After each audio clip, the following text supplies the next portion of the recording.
and welcome to HomeBhoys. That's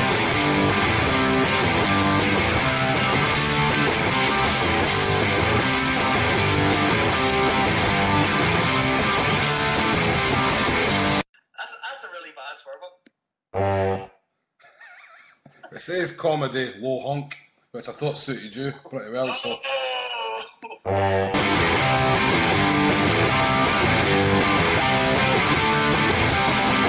Literally, Helsinki couldn't cope with the tempo we played. I'm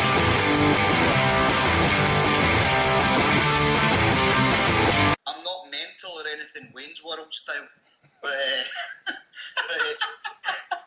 is there a chance that I can meet you in the future?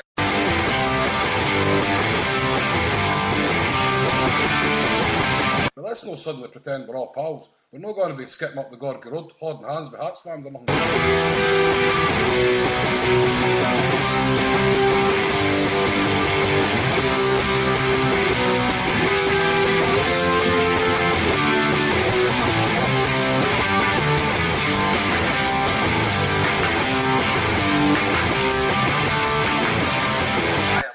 But do we throw back to the 80s, you know? we're trying to get football back to the 80s.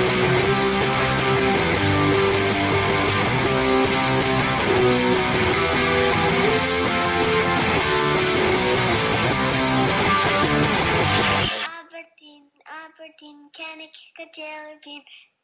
Rangers won a rubber duck, Celtic won the World Cup.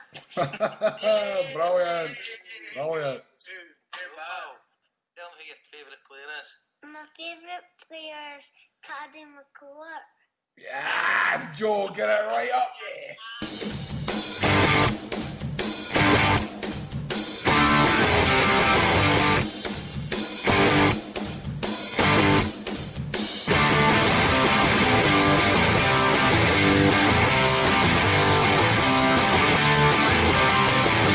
So, let's get down to business. Hail, and welcome to HomeBhoys number 54, the real deal. You heard Joe at the end there saying, let's get down to business. But unfortunately, Joe's on his... I think Joe thinks he's on the rigs or something. He's week on, week off. So, he's not here tonight anyway. But no, he's got a legitimate medical reason for not being on the show, so we wish Joe all the best with that. And he'll hopefully be back with us next week. As you can hear probably in the background, somebody's batting away with their microphone, so might as well introduce the two numpties tonight. Two boys I've got on the line as usual. Jason, are you there, man? I'm here, mate. Hail. Happy days. And Mr. Paul Larkin, are you there? Yeah, I just wanted to ask, is the medical reasons for Joe is that we're absolutely sick of him? He's actually going in to see if he can get the part of his brain removed that causes all the swearing. That'd be a long operation. The kid, it's touch and go, like it's touch and go. So I know I'm not going to say where he's gone, but I feel for him, put it that way. You want to say where the doctor's gone? I should just leave it at that. It's no, in case he's listening. Up in Belfast. He's up in Belfast anyway. So anyway, just the usual crack. If anybody you want to add HomeBhoys on Skype, if you want to join in the show tonight, first we'll have a wee chat first, and we'll get into things before we take any calls. We'll start off with we'll talk about the Helsinki game and the European draw going forward and what we think of all that stuff. Then the second half, we're going to talk about the game against Real Madrid in Philadelphia on Saturday. And I've actually don't want to take any calls on that until later on in the show, because I've got an audio with me and Jason spoke to Frankie and Nicky, who we do the Mets Boys show with. They're over in New York, so I've got 20 minutes of audio that we recorded with them last night that I'm going to play. And then after that, if anybody wants to call in who were at the game and that and talk about what the boys were saying and stuff like that, we'll take calls in. But until we've played that, we're not really going to talk about the Philadelphia experience until we get past that. And then later on in the show, probably at the end of the show or whatever, because it starts to ramble a wee bit. We've got the quiz. I've got 2 sets of questions here, 5 questions. The easiest quiz ever made. Like, if you can't get 5 out of 5 in these, I don't know. There's something wrong with you. But if you want to join in the quiz, we'll be giving away, same as last week, Playing for the Lost Boys book 1, 2, and 3 PDFs. Right. So when it comes to the quiz, it'll just be the first 2 that Skype in. I'll compete for the books. And if only one guy calls in, you can play against either Paul or Jason. And if nobody calls in, well, I don't know, Paul and Jason can play each other maybe.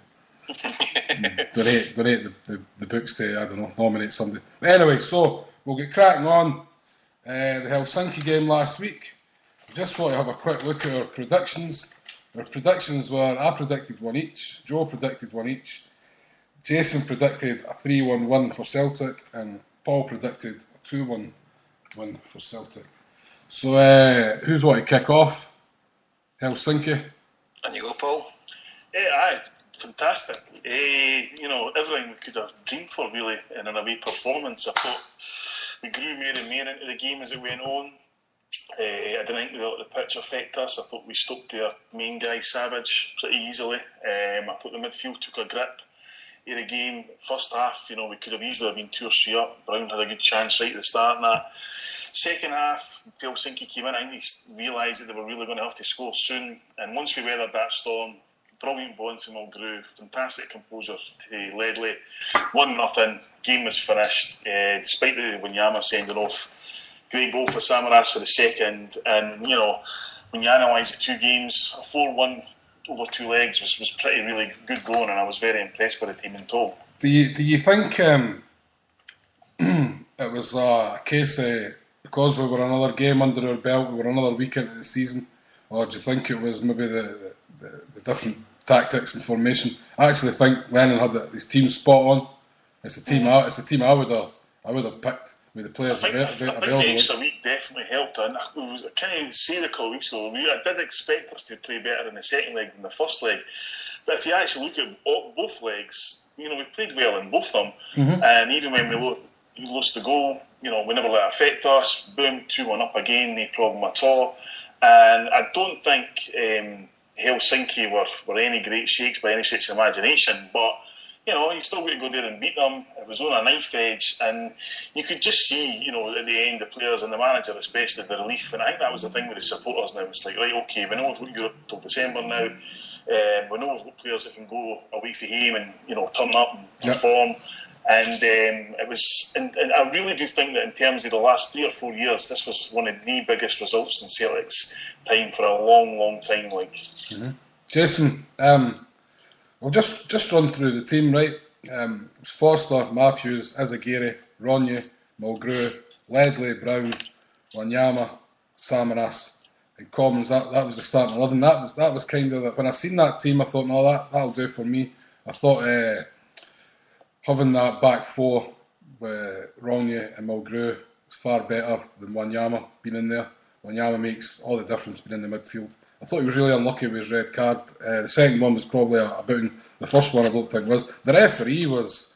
It was atrocious. I wasn't on Twitter through the game, and I was talking to, I can't remember who I was talking to in the WhatsApp about I think it was my pal Charlie, and the referee, I couldn't believe the fouls he was given, and I was thinking, is it just me that's thinking this? I mean, I went on Twitter after the game and I was going through my timeline. Everybody was going mad, he was very, very poor, you know what I mean?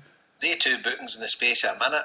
One of them was Wanyama, obviously, we paid for it later on. Mm-hmm. But they were never bookings. But I mean, that's him missing the next game. It's sorry to say we were comfortable when he went off, but that's him suspended now. Yep. But I think one of the telling points you made, you read out the team, and I would agree with Paul. It was the team we would all picked, really. Mm. We sort of spoke about it before. I mentioned James Forrester, if he was fit. Kyle, he wasn't great against Aberdeen. So without a doubt, that was the team we would all went for, and it definitely worked. And what a difference for the defence. I know that the start of the second half, with a wee bit of a lapse of concentration a couple of times, we sort of you know, they come out and they come right out of the blocks well in the second half, and Fraser Foster made 2 really good saves. I don't know if he knew much about them. The one with his leg by the post, and then the other one, like the point blank save. But apart from that, we definitely were well in control of the game and thoroughly deserved to win. And very professional performance. That's one of the things I actually wrote down, because I had a note of all the players here, because then I take the votes for the top 3 performers. Everybody votes on Twitter and stuff, and that's what I actually wrote underneath: very professional performance. And it was a very professional performance, and it was a very mature performance for a young team. And we said last season that we did quite well in the Europa League, and we said last season that we keep this team together, and they'll have learned from their experiences last year. And you have to say, well, it kind of showed there last week, and in fact, showed in 2 games against you were playing against. There's no many mugs. You're not going to get many teams now, unless you're picking up somebody for San Marino in the draw or something, right? There's no many 6 or 7-0 wins in Europe anymore, like, and that they're not a great side, and we should be beating them. But at the same time, there's banana skins everywhere, like, and I thought it was a very mature performance, tactics, and it was one of the things where you hear that kind of cliche: attack's the best form of defence, and I think we had them on the back foot so much of the game and controlled the game, especially in the first half and the last, say, 15 minutes.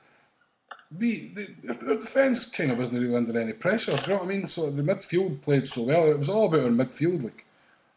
Yep, and I've thought it out, and you've got Onyama in the middle of the park. Joe Ledley, I mean, he's just amazing. He just ghosted in at the back post there for that goal. And it looked to me like Joe Ledley was playing up front at times, but I think he was just covering that much ground. But he's one of these guys, he's under the radar all the time. You know, and then it just appears up with really important goals. But I thought the telling point was after the game with interviews with Ledley, and the interview with Neil Lennon especially. Lennon was absolutely delighted, because he'd obviously been through a bit of turmoil about this, you know, knowing that you're coming into the Champions League, you get 2. I mean, he's obviously questioning himself, because he's saying, look, we lost last season at Europe, we got back, and obviously because they cheated, but he must have been asking himself questions: can I cut it at this level and stuff like that? And the same as anybody would in that position, a young manager still finding his feet, and he's still learning his trade.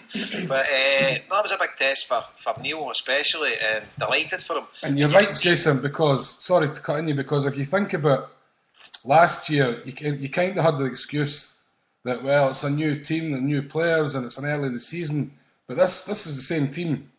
So you've not really got that excuse. All right, it's still early in the season and that kind of thing, right? And we say you can get caught cold. But at the end of the day, this was Neil Lennon's team for last year, and it was a team that had to kick on for last year. And you're right, he'd be under a lot of pressure there because of that.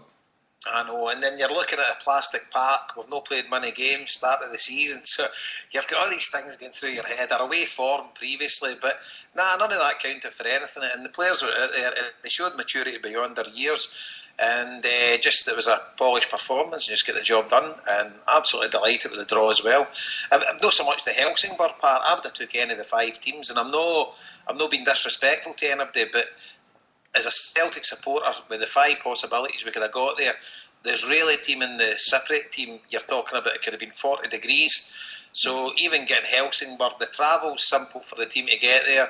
The weather will be fine, and decent park, and by all accounts they try and play football. So, you know, it's just one of the things but I'm happy enough with that, and we're guaranteed European football. But we totally want that Champions League. You know, it'll be a gutter. See if we don't get there with the chance that we've got at the minute. Well, are you done talking about Helsinki? You want to go into Helsingborg already? No. Yeah, and then you want to add, Paul, to that Helsinki game? Well, Helsinki, I just thought last week we talked about the tempo being important, and I thought we approached the game in the right tempo again. You know, I think we've all sat here and watched Celtic so often in Europe, you know, go in there negatively and go down early doors, and you feel like just, you know, burying your hands right away kind of thing. Didn't ever get that impression, and, you know, just felt that, you know, it was the belief just kept growing and growing and growing. And as Jason said with the manager as well, you know, I think he had to win these games, because I think he would probably have seen to himself, you know, well, maybe I am not quite cut out for this level of that. And I think it's interesting as well, I don't know if you've noticed, but obviously with Alan Thompson going, Mjällby's definitely taking a bigger role in things. And he seems to have just a maximum respect to the players, maximum respect to the supporters. And he was on Sports Scene on Sunday. Last Sunday, conducted himself very well and all that kind of thing. And defensively, he might be changing things, and that might be him. And I thought I heard a few people saying it like last week. Defensively, we were absolutely brilliant in Helsinki. Never really under any pressure. And when we were under pressure, we coped with it pretty admirably. And then when we didn't cope with it, the goalkeeper was there, and that's all you can ask for. See injuries barring, Paul, you must start with 4 defenders every week. I agree. That's your back 4. Mm-hmm. You don't mess about with that. I mean, understandable bringing maybe somebody in if you've got an injury and you're struggling a bit. But I don't know, even can Kelvin Wilson be a suitable replacement for one of them if they get injured? Because it still keeps the shape of the team. Is maybe Kelvin Wilson not had a chance with us, and is he due another chance? I don't know. I know, I mean, it's funny because I know we're not going to talk about it till later and stuff, but he looked immense on Saturday, Kelvin Wilson. Aye, and that's funny because obviously you're playing against a different type team, but he can play football, Kelvin Wilson. And obviously in the SPL, particularly because he made a mistake against the now deceased club, that he's obviously going to be under the spotlight and stuff, but, could be horses for courses. I think it's like when you talk about defence, obviously we all love Charlie, Izzy, we want to get back to form, Matthews getting going on great guns, and Rogna, if he stays fit, can heat the ball out of the box continuously, and that's all you're really looking for. At the end of the day, you're wanting your full-backs and your wing-backs to stop crosses coming in, but if they do come in, you need somebody to heat the ball out of the box, and he can do that. So, when you're talking there, Jason, then, right, is this you hinting towards that you don't necessarily feel that we need to bring in another centre-back, depending on Champions League qualification, maybe? See, if we get Champions League qualification, we definitely need a centre-back. Right. I think for Scottish football, Kelvin Wilson would do, no bother, because we're not really defending very often, are we? Mm-hmm. And as I say, I don't mean to be disrespectful to other teams, but when you look at our wage budget and you look at the calibre of player we've got at our club compared to our opponents in the SPL, I think Kelvin Wilson would do. But in the Champions League, even Rodney Mulgrew or Kelvin Wilson, possibly none of the three of them are good enough to dine at the Champions League table. Charlie Mulgrew's got some great traits and he's really good at bursting forward. I think he should be Celtic's captain. But it's a big step up. And do we have any players at our team that should be dining at the top of the Champions League? I don't think so. Jason, do you not think though Mulgrew could probably excel even more with a really good experienced centre half beside him? Because feel that for a guy who's only been in that role for say a year, really he played the odd game there I think with Aberdeen, but primarily he was a left back, right? And do you not think maybe he's been really good there, right? But do you not think he's kind of been under pressure a lot of the time when he was playing with Mastorovic, he's playing with Ronnie, who's just a young guy.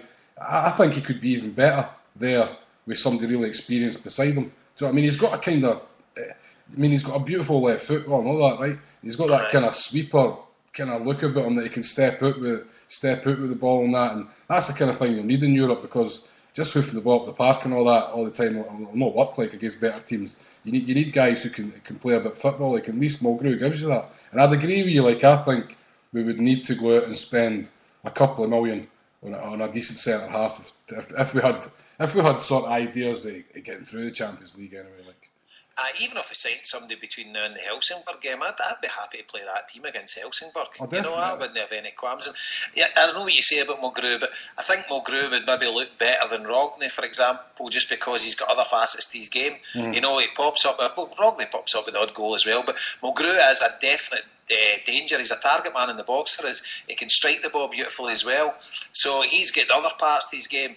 Is he better than Rogney as a defender? I'm not really too sure. I think Rogney would really benefit for somebody experienced as well. See, the thing is, when you're saying about Mulgrew in the air, right, he seems to be a better attacking in the air at the other end than he is as a defensive header. I don't know if it's just the sort of the timing that you need, and it's just something that will develop the more he plays there. But I don't think he's a great defensive header of the ball. Well, it's a different skill altogether, isn't it? Right. If you're attacking, you're solely concentrating about the ball. Mm-hmm. If you're defending, you need to watch all the defenders run about you and get your positional right. So I think it's a different skill altogether. But no, we've got a young team. I enjoy watching them, see when they're playing like that. I think as well, I was talking about it just came to me there after I says it, but I thought Sammy's interview after the game was brilliant. He's just very pan-faced and everything like that. He delighted about, well, not really going to go, it's just another game, you know, and as long as the team wins, and he always plays his part down, which I like, and he's very, as a matter of fact, that we're here to get a job done, and part of the job's done, and just let's move on, and we've still got another game to win, and and it's like, he said he didn't know who was in the draw and stuff like that, but whether you believe that or not. I wouldn't believe that, like, he'd be looking for Limassol. But because I didn't know there was only 5 teams we could have got prior to the Helsinki game. That only came out after it, didn't it? Oh, it only came out, well, I only knew about it the next day, certainly, or that so night. He probably didn't know. You know, he knew all the Champions League teams, I would have reckoned, but he wouldn't have known probably that we were in a pot of 5, I don't think, anyway. Mm-hmm. Sometimes it doesn't look like he knows he's at Celtic, but there you go. He doesn't even know what day it is.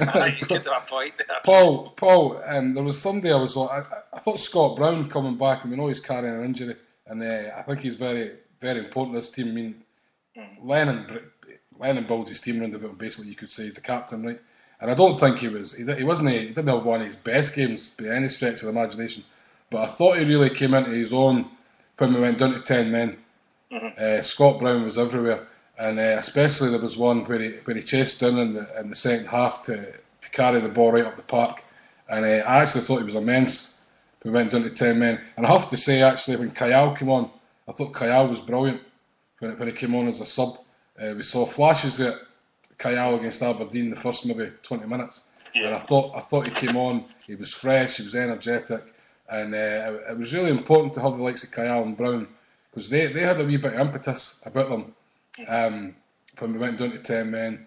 Even before we went down to 10 men, they got a fair bit of the ball at the start of the second half, first 10-15 minutes. We went down to 10 men, it gave them a wee bit of impetus, but the first thing when Kayal, I watched it for 2 minutes, and I swear to God, I text Charlie and I text Chris, I said, we'll definitely score here on the break. We'll definitely score on the break, because we've got players that are so fast going forward. And then Forrest came on, and I definitely fancied us to get the second goal, more chance than them scoring.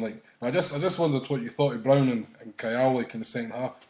Yeah, I mean, I think you saw the best of Scott Brown early doors when he burst through, and I think a wee bit sharper than it was in the net. Scored 1-0 up. I forgot about that strike. Right? I think what I think Lennon and Yalby are doing is, I think that primarily in the SPL last few years, Celtic have always put a highlight at the back, because as we say, we didn't defend much, didn't need to do it, but he did that in the Champions League where he get destroyed against anybody with pace. So what he's doing is he's bringing in guys into midfield with pace, so that allows your centre halves to push back a wee bit further, protect their 18-yard box, and that's where they're most comfortable. Full well, you've got 2 full-backs that have both got pace. You've got Brown there with pace, Kyle there with pace, Forrest there with pace. They can track back the midfielders, and at least then, if they're tracking back the midfielders who are running at pace with the ball, and the strikers are being met with 2 big centre halves, and they're not being able to run past them because they're defending the 18-yard line. So not just the fact that Brown and Kyle are able to attack, they're taking an immense a lot of pressure off of the defence. And I think in the first season of Kyle, that's one of the main reasons why we want to concede goals, because he was protecting the defence so well by doing that. I think we've seen Scott Brown 3 years ago in Moscow come on and change the game very similarly, when he just came on harried and hassled and that kind of thing. And Scott Brown's an experienced football player now, I mean, he's been at Celtic 5 years, he was at Hibs years before him, he's got 50 odd Scotland caps or whatever, and he's now become somebody who maybe 18 months ago in the show there would have been a debate about, and now I don't think there's really much debate about him at all. I think everybody really likes him. Aye, definitely. Jason, anything to add to that? No, I just thought it was really good, and I like him when he's back to his old sort of Hibs type form when he's bursting forward. So I think that's when you get the best at him. But I'm not his biggest fan, but he definitely brings a lot of points. I'm a lot better at him now than I was a few years ago. I was seriously doubting the reason why we bought him, first couple of years. But maybe that was to do with the way Strachan was playing him and stuff like that. But well, you were right though, man, because we weren't getting the Scott Brown that we thought we'd paid. What was it, 4.8 million or whatever it was for? And when you used to watch Hibs coming, Kevin Thompson and Scott Brown, the two of them used to, for want of a better phrase, rip Celtic a new arsehole. The two of them are absolutely brilliant. And when we got him, then you said to yourself, did we get the wrong one? But he was good with Hibs. But if we can get him back to that, obviously he needs to get his shooting boots on at times, because that was a great chance in Helsinki, and that would have settled us down. But no, it all worked out great, and he brings a hell of a lot of energy to the team, and I don't think he'd be good to play against. I mean, the thing is, it wouldn't be hard to hate. See, if you were an opposition player, he's just one of the guys. If he played with anybody else, you would hate him, because he's in their face all the time. So I think he's good. He must be good for the morale of the players that he's playing with. I do think he's got a boltless. I think he's definitely a couple of slides short of a loaf. But he definitely brings some great energy to the team, and fair play to him, and hats off to him. I mean, I think as well, see, he touched on Strachan. Strachan always played him in a midfield too, and he changed his central midfield partners so often. When he was at Hibs, he played in a three with Thompson and Michael Stewart, and Stewart would anchor it, and Brown would be up and down the park all day. And it's only now that he's in this team where we're suddenly playing 4 and 5 guys in midfield, and that's why you're seeing the best of him, in my opinion, because he has the freedom to run up and down. He's obviously got incredible pace. He's been fighting injuries left, right, and centre, and all that kind of thing. And he's not like the best player in Scotland or anything like that, but he's certainly somebody who, and I think Harper will back me up on this, a lot of the players have come out and said they like Scott Brown in the team. And that tells you its own story as far as I'm concerned, because if the players are happy to see a guy standing alongside them, then that can only be good for the club. No, not just that. I mean, we all know that he's the joker in the pack, in the dressing room as well. He's the captain. I think all the players, they like him. They like him as a mate as well as a footballer, if you know what I mean. And you talk about Celtic teams in the past, and you even heard the Huns say it, like teams that drink together sort of idea, win together, and there is a real kind of, you feel there is a real kind of camaraderie with most of them, the majority of them. I think maybe there's a couple stick out. Maybe Samaras seems a bit quiet in that, but there does seem to be, they're all kind of around about the same age group.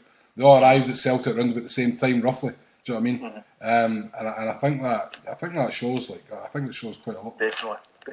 So Helsinki done. Very impressed. Very professional. Happy. Very happy. So the draw, Helsingborg. I think I heard they're mid-table, 12 points or 14 points off Malmo at the top. I was listening to TikTok podcast this morning. Are they not only 6 or 7 points off the top? Well, this was Saturday. I think they said they were 12 points. I don't know. That was BJ Mack that said that, so that could be a lot of rubbish. You know what I mean? Sorry, BJ. No, to be honest, Helsingborg. How would you know? Like, do you know what I mean? I seen them playing. Drogheda United played them. I can't remember if it was UEFA Cup or Champions League qualifiers. They're 7 points. They're 7 points off the top of the table. Right. Played 18 games, and second, Elfsborg's top 18 games. Malmo's played 19 with 35. So they've got a game in hand over them, and they're only 4 points behind second place. Right. So, but what I'm trying to say is, I mean, I seen Helsingborg 4 or 5 years ago. They played Drogheda United in Europe, and I was delighted because Henrik Larsson was playing with Helsingborg at the time, so I actually got to see Henrik Larsson play for Helsingborg against Drogheda here in Ireland. The game was in Dublin because Drogheda didn't have enough seats to play in Europe in their own stadium. So the game was at Bose Stadium. I can't remember, but anyway, it was a close enough game with Drogheda, and then I think they beat Drogheda 3-0 over there. And I know it's 5 years ago or whatever, but let's be honest.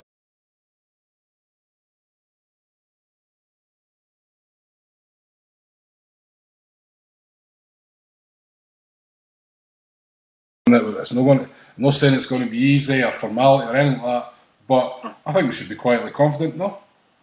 Yeah, I think so. I mean, I think a lot of the are a step up for Helsinki. I don't think the fitness thing will be an issue this time because we'll be well in there.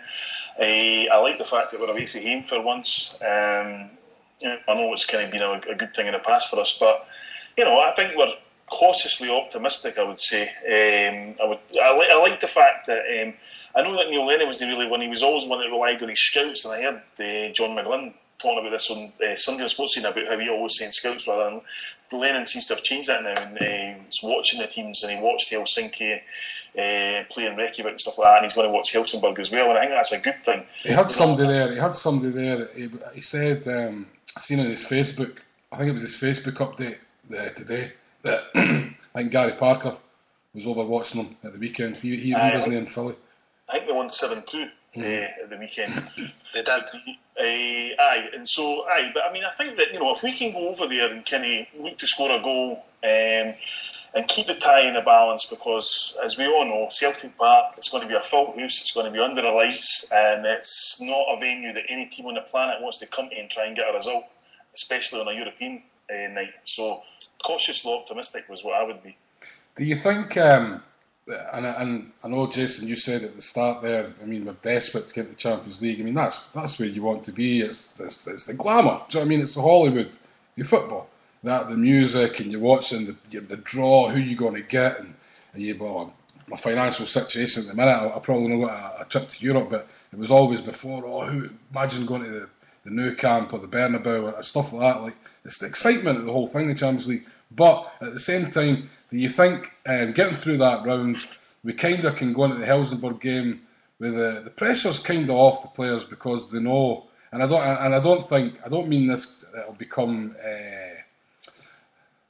they'll take their eye off the ball. I didn't mean that, but the pressure's kind of off, knowing that regardless that we're going to be in European competition till Christmas. And I know they say that the Europa League is a poor man's version. Obviously it is, but it was pretty kind to us last season. And if I'm honest, I'd love to be in the Champions League, but I will not be heartbroken if it's the Europa League, because I honestly believe if we keep the team that we've got, maybe add a striker, I honestly think we could get a decent run in the Europa League. But at the same time, I'd rather be in the Champions League, so I'm quite happy regardless what happens. Like, nah, I absolutely disagree, mate. I'll be gutted if I get to you can't disagree with what I'll be happy with. No, but I don't think the one that will be gutted is Peter Law. Oh, definitely. I mean, you're talking, there's like, they reckon this Champions League, you're talking about €20 million it could be. Mm-hmm. That's for your gate receipts and that as well. But no, but I'm talking about your own personal. I mean, I agree with you. Desperate to get Champions League, but do you think it takes? See, for in the Europa League, mate, Celtic Park will be 40,000, 30,000 for the games. I'd say we'd be lucky to hit 40,000, unless it was like an English team or something like that. But Champions League, you would fill the stadium. It's definitely, it's a poor relation, and not to me. I'm not demeaning the Europa League whatsoever. I mean, I don't even think we'd be good enough to win it. You'd really need to play really, really well and ride your luck to win it. And I think it's probably a more refreshing tournament, because you're not getting the same teams all the time. Because the Champions League's lost its, to me, because Celtic haven't been in it. I'm sort of rambling here, but the last 8 in the Champions League, you're on about Man United, Chelsea, Barca, Real Madrid, Bayern Munich, AC Milan, Juventus and Lyon. You're guaranteed 6 out of the 8 will be in the last 8. Mm-hmm. It's boring, but you still want to be in it. I mean, you want to be in it. I'm saying you wouldn't. Would you? But what my question is, do you think it takes a wee bit of pressure off the players, knowing in the back of their mind that they're going to be in Europe regardless? I don't know. I'm not really too sure. No, I think they would be desperate to get in the Champions League. And do you think, another question as well then is, do you think if we didn't get in the Champions League, it would maybe see one or two players maybe questioning if they wanted to stay? If offers were to come in, I think if we were in the Champions League, maybe the likes of, I don't know, for argument's sake, Wanyama, Kayal, just for argument's sake, I'm only just saying names, right? Maybe they would rather stay if we were in the Champions League than go to a QPR or a Fulham or whatever. Do you know what I mean? I don't know. I'm just putting it out there. Really know. If they want to go, sell them. I don't really care. Mm. And it's one of the hypothetical questions. To me, if anybody wants to leave Celtic, sell them. How important is Champions League to you as a fan, regardless the finances of the club and all that? I mean, is it the be all and end all? I don't want to feel like this, but I do. Mm-hmm. I just think the Champions League nights are so special at Celtic Park. They are the nights that are special, and the atmosphere we can create in that stadium. Mm-hmm. My best times in my life following Celtic was the UEFA Cup run, getting to Seville. Mm-hmm. But that was getting to the final. You're talking about quarter-finals, semi-finals and stuff like that. the actual semi-final against Boavista was an anticlimax, because everybody was just too nervous. But the team we had then as well, you knew we had a team then that could actually probably go on and win it. The players that we had, like, do you know what I mean? Yeah. And even then, it was still a stretch. So I mean, it wasn't like, this team would definitely go on and win the FA Cup. Like, it was still a big surprise the run that we went on, even with those players. Like, yep.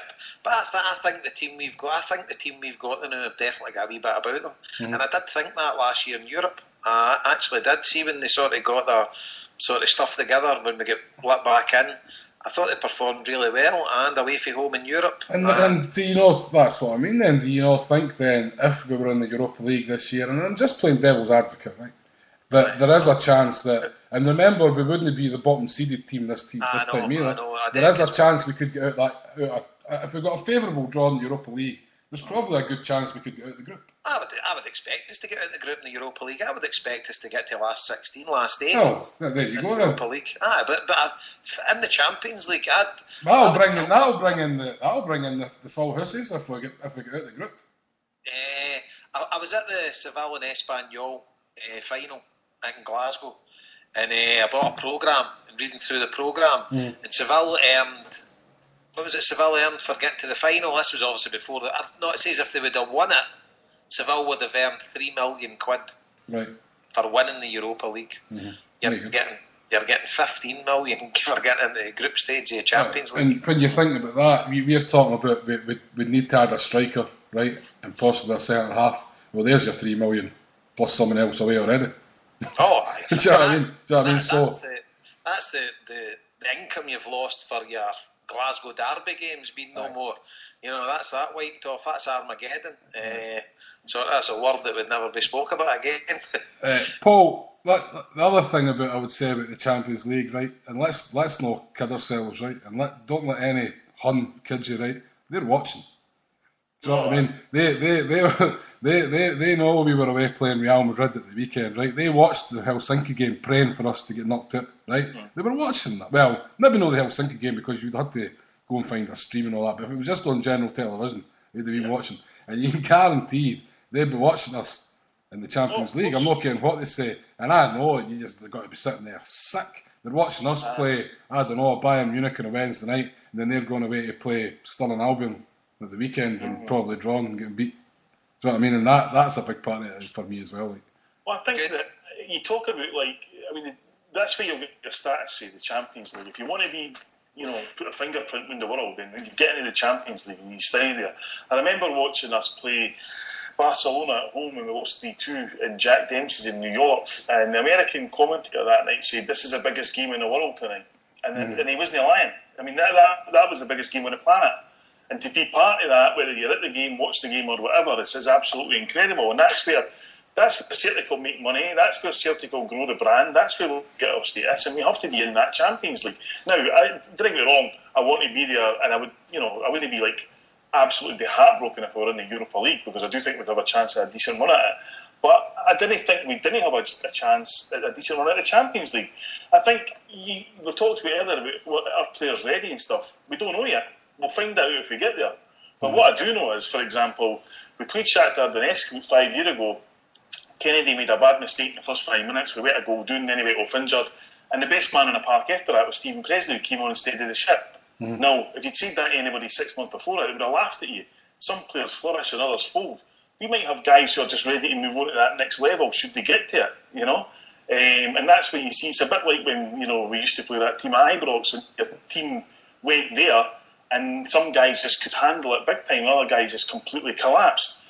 Kind of the same with the Champions League. And as Jason says, the home matches, there's no better venue on the planet to play football when Celtic are at home in the Champions League. Paul, when you're talking about players flourishing, you mentioned John Kennedy there, and there's no two players sticks out better than John Kennedy and David Marshall when they played in the Nou Camp.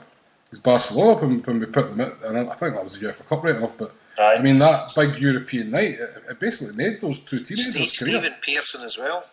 Young Piero was amazing as well, but no, definitely.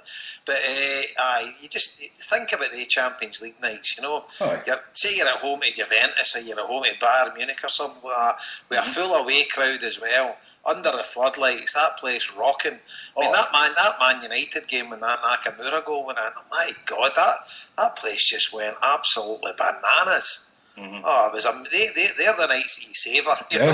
Definitely. When you think back to the best nights you were ever at, take Huns games out of the equation. It's all Champions League nights, and maybe cup wins and stuff like that. But I mean, for me, the Juventus game that night with the Sutton volley and everything. I mean, that was probably one of the best games I was ever at in my life. Well, this is the thing, right? See that game? I don't look back in that game fondly because we lost. Because we went out. We went out.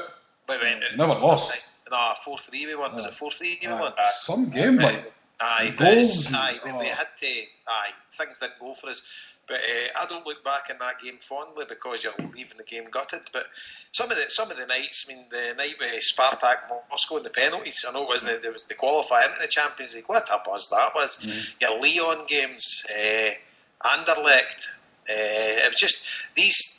They nights, absolutely. Man United, they nights were absolutely amazing. But obviously the Liverpool game as well, it was in the UEFA Cup, but you've still got the added spicy sort of Battle of Britain type scenario. But I just hope, see if we get to the Champions League, I don't want AC Milan, I don't want Barcelona, I don't want Man United or Shakhtar Donetsk. Because you've been to all the places. Well, I've not been to Donetsk, but been to the rest, and it's... You want something different. I've always wanted Real Madrid. See, because I was too young in the 81 to go to Madrid, and I hate them, so I've always wanted to play them in a Champions League game. And what I couldn't believe as well, Mr. Stato, you might have known it obviously, Paul, but could you believe that we'd never played a Swedish team in Europe before? I know, it's first time we've ever played one. Quite staggering. I mean, I think a lot of it's to do with the fact that when Swedish teams became prominent, basically under Eriksson in the 80s, we were kind of no-in the European Cup as often as we had been in the 60s and 70s, so they were in the European Cup, maybe in the UEFA Cup, and kind of missed them. But it's a staggering kind of statistic as well. I mean, you talk about Real Madrid as well. I mean, to know I've played them competitively for 32 years. The amount of times we were in the... I know. And it is, it's easy to be blasé, I didn't want Milan and Barcelona, but it is, I can totally agree with that in terms of you do want to see, I loved playing Bayern Munich at home and away, loved going to Munich, all that I love going to Germany, places like that. There's just so many great things about the Champions League. You talk about that Juventus game, the 4-3 game, you think about things like Trezeguet that night. I mean, he was unplayable. I know. I mean, he came on and he literally scored 2 goals that were out of this world. You just didn't see that in other competitions. The game over there as well. I mean, that's it. The game over there. I'm in the third tier, and I've not got I don't know if I had a mobile phone or whatever, but I didn't realise when I got back in Glasgow that night, I was like the one-day charter, but it was in the Canton Express or something up Sucky Hall Street about 4 in the morning, and this guy, the hoops on guy's blitzed, and I was like, where'd you watch the game, mate? He told us. He's like, where'd you? I said, no, I was at the game. He's like, shut up. I said, no, I was. Showed him he's like, have you seen the penalty again? I was like, no. And he started explaining to me. See, when I went home and watched the rerun, I nearly threw up. You're just like, oh man, 2-0 down, bringing it back to 2 each. The place absolutely erupted. And then, oh man, what a dagger to the heart that was. I know. I mean, that was, if you remember, that actually shouldn't have been our first Champions League games. It should have been the Rosenborg game at home. Because it was September the 11th, that's right. Exactly. That happened on a Tuesday, and we were supposed to be playing Rosenborg on a Wednesday, so that meant that we played Juventus the following week. And I travelled through Stansted on that, and it was a horrendous experience, because everybody was, basically scared. Because it was all, people getting searched and bags and this and that and all that kind of thing. It was all just added to the occasion, but as you say, to go to somewhere like Stadio d'Alpi, play so well and then get completely robbed, and then people were saying to me when I come back, you should have seen Martin O'Neill's interview, and he's going absolutely crazy and all that kind of thing. That's what it's all about, because at least you're in the mix, at least you're in there fighting, competing with the best in Europe, and that's where Celtic should always be. And when we had that team, see when we had your Suttons and Larsons, I mean, we could have scored against them in the world. When they had I'm not saying we were better than them in the world, but we could have played in the same park as MD in the world then and not get disgraced. Mm-hmm. With that team. I would say that without question, the best Celtic performance I ever saw in my life, and the entire game I've ever seen, was against Lyon at home when we beat them 2-0. I mean, that was a top side, and we absolutely destroyed them that night. The second goal for Liam Miller, about 45 passes before it and stuff. I know. And that was it. And it just like teams like Anderlecht and that come to Celtic Park and just getting routinely thrashed. And we couldn't beat them over there. They went into 10 men early. I was at that game. I missed it. I got an own goal. A goal chopped off that night as well. Hearts, I think. I'll tell you a wee story about the Juventus away game, Jason, that you were at. And our bus had, I think, half a dozen tickets for that game, right? So the boys, the cheapest way they could do it was fly to somewhere in the south of France, right? One of these places that Ryanair goes to or whatever, and then just get the train all the way to Turin. But of course, like our boys, they kind of have this thing in their head that you didn't have to pay for transport as soon as you get on to mainland Europe. So they kind of just requested a first class carriage. The conductor kept coming looking for money to get to. You know what I mean? We're going to football to get to, and just thought it'd be all right. Yeah? So it was one of these carriages with beds and all that in it, and eventually they went over the border into Italy. And the train came to a standstill, and the conductor obviously went and told the border controls or whatever that, right? And all these armed cops come on the train, right? And the boys are all in the cabin blotto, you know what I mean? So and the cops come in, right, money for it. No, we're no paying, we're going to the football, blah, blah, blah. So next thing the guns came out, and they held them all at gunpoint, took their passports off them, right? Right, you're coming with us unless you pay. Right, we're not paying. And they're like, how many is there? There's 6 of us, and the boys counting. 1, 2, 3, he says, there's only 5 of you. No, there's 6. They're all looking about. Your man's under the bed, sleeping me. So he gets a boot in the ribs, sticks his head out. There's this Italian copper's gun in his face. Passport.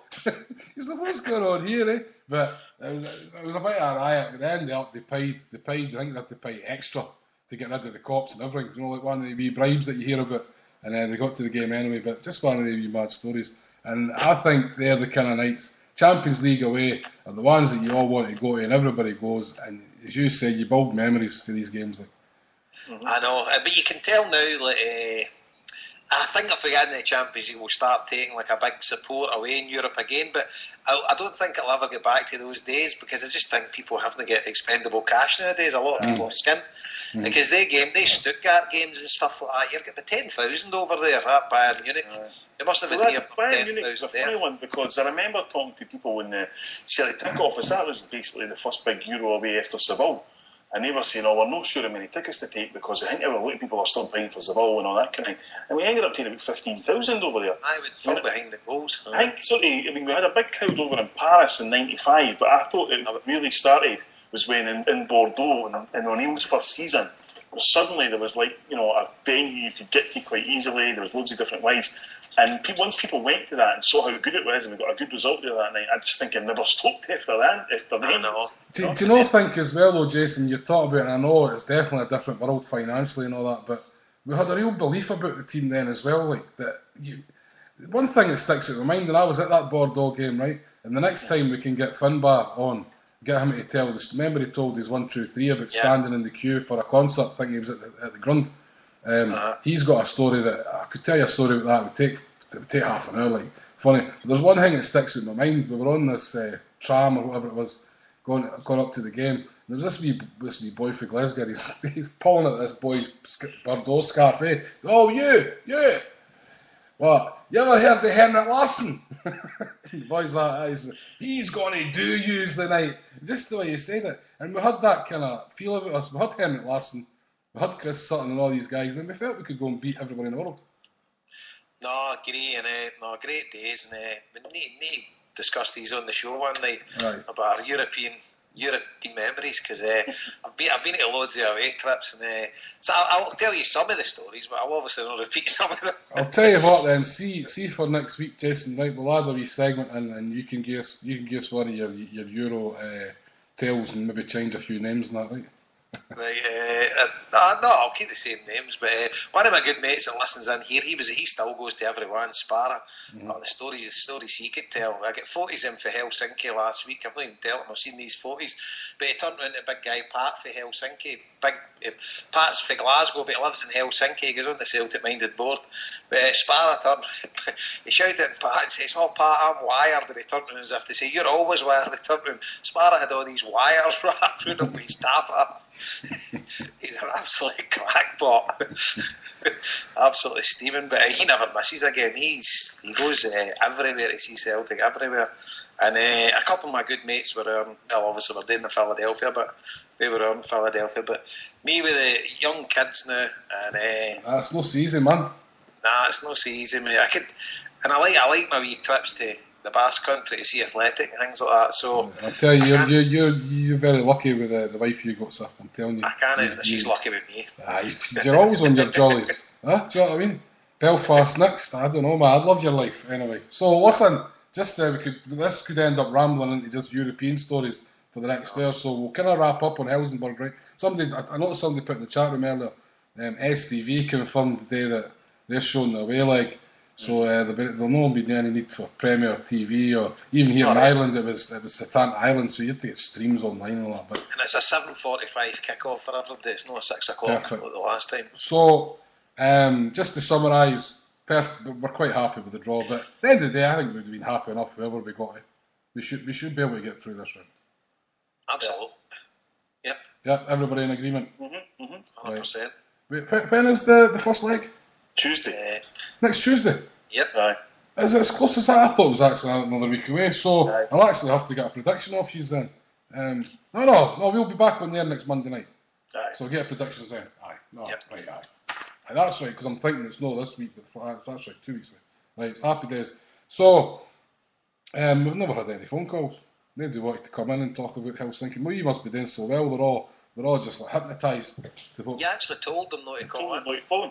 Aye, about America. You didn't come across that way. You definitely didn't call. No, I says let us get into it for a wee bit first. I says, but I don't want anybody calling about America until we've played the wee bit audio, and then you can come in and comment on that. Oh, sorry. I meant you could come. Somebody could have called in and tell us we were talking a lot of shite about Helsinki or whatever. You know what I mean? But it's Tommy in Glasgow. Well done, you're going yourself, Tommy. Just sneaked in under the radar there. Tommy, are you there? No, it's not happening there. You've always been bothered answering to him. I don't know what it is. I think it's because he's something to do with his mobile. Right, Tommy. Actually, we're just going to move on now. And what I'm going to do is switch the mic off. If anybody listened to the Next Boys show last night, you would have heard this because we done a wee 20 minutes at the end with Nicky and Frankie because they were in Philadelphia at the game with Real Madrid. Jason's asked them a few questions and that, and they were giving their sort of take on everything and how much they enjoyed it and that. So the two, we'd have loved to have got them on here, but the boys are at their work at the minute in New York, so we actually just thought majority of people don't listen to Mets Boys unless they're Mets fans. So if you're listening to this recording, no live the now, and you listen to the Mets Boys, you can fast forward 20 minutes because you've probably heard this before, but it's only 20 minutes, so if you two boys, Paul, you probably want to listen, you want to go make a cup of tea, go for a piss, whatever, right? Go and give your wife a wee cuddle, Jason, I don't know, whatever you're up to, whatever you can manage in 20 minutes. Right? I'll go and give Jason's wife a wee cuddle. Right, so I'm going to play this for everybody in the chat room, and then we'll have a wee chat about what went on in Philadelphia straight after it, right? So hope you enjoy it. Here we go. Frankie and Nicky, he's attended the Celtic Real Madrid game in Philadelphia, and he said a great day with some of my friends from Scotland. So just give us a wee update on what happened and your day. Just give us a wee. Ideally, we would have loved to have had you on the HomeBhoys to talk about this, but time's not really going to suit so. Yeah. If you ever want, I could try to join one day, but I'll go first. I mean, it was a long day. I mean, I got up here. I had a long week. I was traveling for business and everything. So, but Chicago with the rain. Yeah, I'm lucky to have been. I almost. Let me tell you, if I got stuck in Chicago, my company was paying for my train ticket to Philly. I was not missing this game. We woke up. We were at the bar at like 7 a.m. to catch the bus, which didn't leave till 8:30. And so, but you got on the bus, and I'll tell you that it was a good time. Like, I had some breakfast and everything. I get on the bus, and I started. Everybody was worried about me because I started pounding pretty heavy in the morning. But I'm more of a let's get drunk before we go into the ground type of guy, and then sober up when you leave. And it was great. I mean, the music was playing, the songs were going. Yep. Everybody was in a good mood. We're drinking, we're singing, we're telling stories, and you get to the stadium and you have 5 buses from the New York area to Celtic supporters, and they hired live music. You had like 300 people standing outside. I was trying to rev them up, getting songs going. They had a coffin for Rangers. I seen you with a hurling stick in the coffin. Yeah, I don't know how I got my hand on it. Big Tommy. Big Tommy's hurling stick. Yeah, I hear Magners pulled out the sponsorship because Rangers fans were complaining about this mock funeral. Yeah.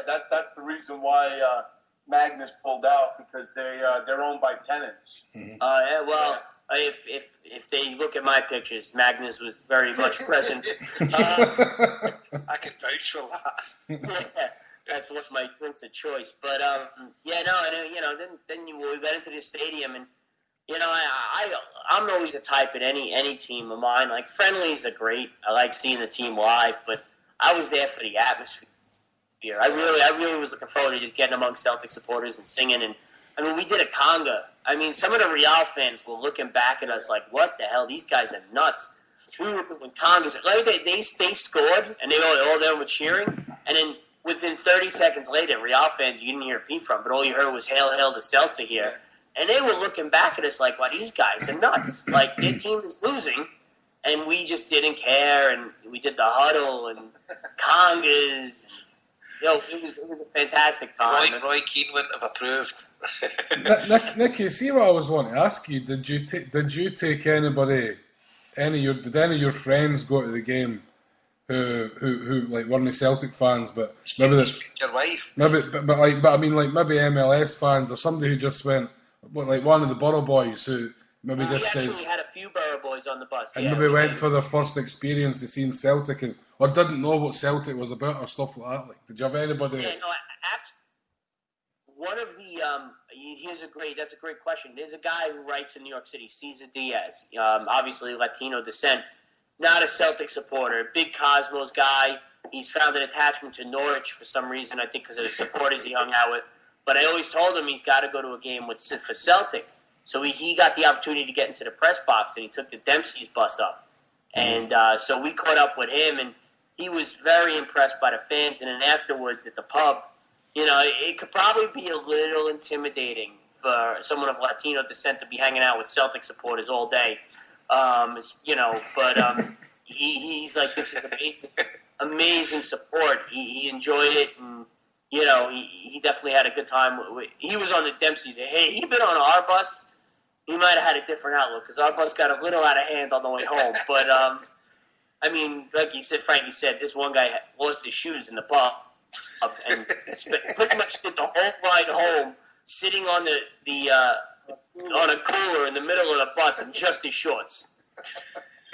So, I mean, and then you had the angry people, and then it was definitely a very interesting ride home. But we had the Scottish Paul Weller on our bus too. Jesus Christ! He didn't even make it into the grounds. No, he didn't make it in the grounds. Halfway through the tailgate party, he was sitting on the concrete, and then the driver told me he spent the whole match with his body on the floor and his head in the toilet. Which I hope he doesn't find that out because pissing on a bus is disgusting. There was another guy who was sprawled out on the grass in the parking lot, clearly with his shirt on from the night before. So he probably didn't go home. It was a lot of fun. It's a lot of good stories. But it's a guy, it's an Italian, and Donnie, of course, had to let the whole bus know that I wasn't of Irish descent or Scottish descent. But it's an Italian Polish kid who's followed this team. Being around Celtic support is definitely an experience you should take part of, especially in the ground when the team is playing, because 2-0 down and you're still singing, doing congas because your arch rival died. I mean, you won't find that anywhere else. Nicky, another thing I wanted to ask you about it was it made a big deal of on like American television? I mean, because obviously Real Madrid are a big draw, like, and Celtic are there to try and promote the brand. Because I've seen a lot of people complaining, and the commentators here kept going on about sort of the kit clash. But for us as Celtic, we've got to be there representing the green and white hoops. Do you know what I mean? So I was just wondering what kind of, I mean, was it getting big coverage on American television or anything like that? Were they promoting it or pushing it? Or? Well, it's part of this World Football Challenge that goes on every summer here. So the World Football Challenge always gets big draws. And national television. Yeah, national. On ESPN too. Yeah, The only problem with this game was it's towards the end of the tour. So now people have seen Real Madrid at Yankee Stadium. They've seen, so there wasn't a huge crowd because by now people are like, all right, I went to Yankee Stadium to see Real. I've already seen this. There's a game at Citi Field I'm going to this week. Like, there's so many games now around the area that people go to a few, so you probably, well, not Celtic supporters, but the average fan probably says, well, I'm not going to drive to go see Real in Philly. I saw them in New York. I'm done. There's been so many games. But the World Football Challenge always does get good publicity by ESPN and the MLS and to spread the word out. And the local supporters clubs in New York are always out for these teams. So it gets a fair amount of press. That's good, man, because, I mean, Celtic, at the end of the day, they're there to, I mean, I seen Phil McGillivray saying that Celtic are going to get net £1 million for that match, net, for whatever it is, right? But for really the thing is about promoting the club and try to probably pick up new fans and really play on sort of the Irish American thing and all that kind of sort of stuff. So it's good to see that good television publicity. Tell me something, Nicky and Frankie. See outside, we use obviously your tailgating outside the stadium. See outside the stadium, is there any like kiosks set up selling Celtic merchandise? Inside the stadium, they were selling both Celtic and Real stuff. You could get half and half scarves. You can get Celtic jerseys, Real jerseys. Shirts saying Lincoln Financial Field with the two teams on it. That kind of stuff. I wouldn't be interested in anything with Franco's 11 on it, to be honest. Frankie, was it official Celtic gear? Yeah, official gear sold in the stadium. Yeah, right. Because that was always one of the. Somebody was looking for a scarf or a strip or something. I'll be honest with you guys. I would be shocked if we didn't turn some of the neutral fans in that stadium onto Celtic with the way that we were at the game as supporters. Definitely. And my only complaint that I was talking to Marty and a few of Mark Breslin and Chaz Duffy from the Bronx. We were talking about we were all split up. We weren't all together. Like, some guys were the back of the section. We were in the middle of the section. And, you had guys from the Bronx over in the other section. We weren't all together. Now, if all of us would have been together, let me tell you something. All you would have heard that whole game is, I don't know, did we come across loud on the TV? Yeah, you could hear it. It wasn't major loud, but you could hear Celtic fans singing all through the game. But I know what you're saying. You'd have rather had like a Green Brigade type section. Oh, yeah. And Nicky could have been the capo.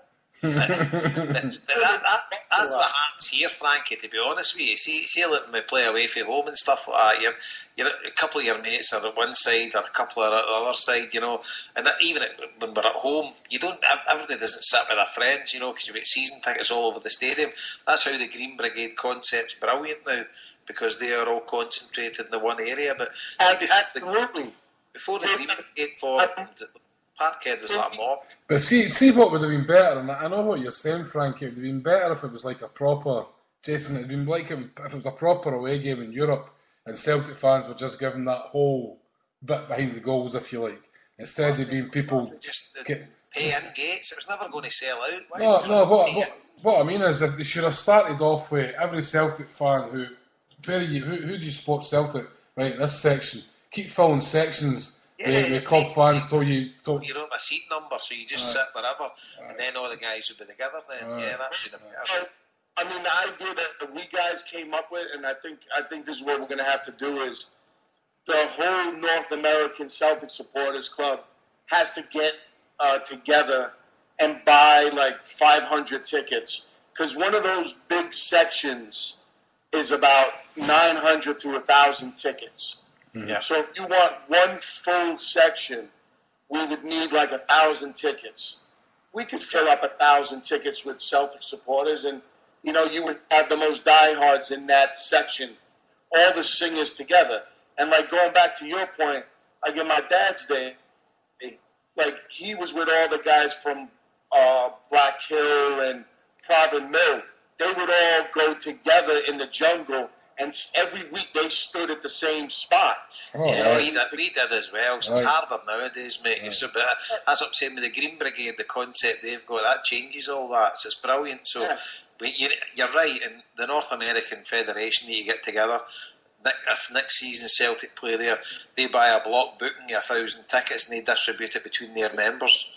And then you're all together then. And then the Woodside Club gets 50 tickets or whatever. But I seen the Woodside flag there. I seen your big flag. That was excellent. And the T-shirts, the New York T-shirts, the Zombie Busters. Zombie Busters, yeah.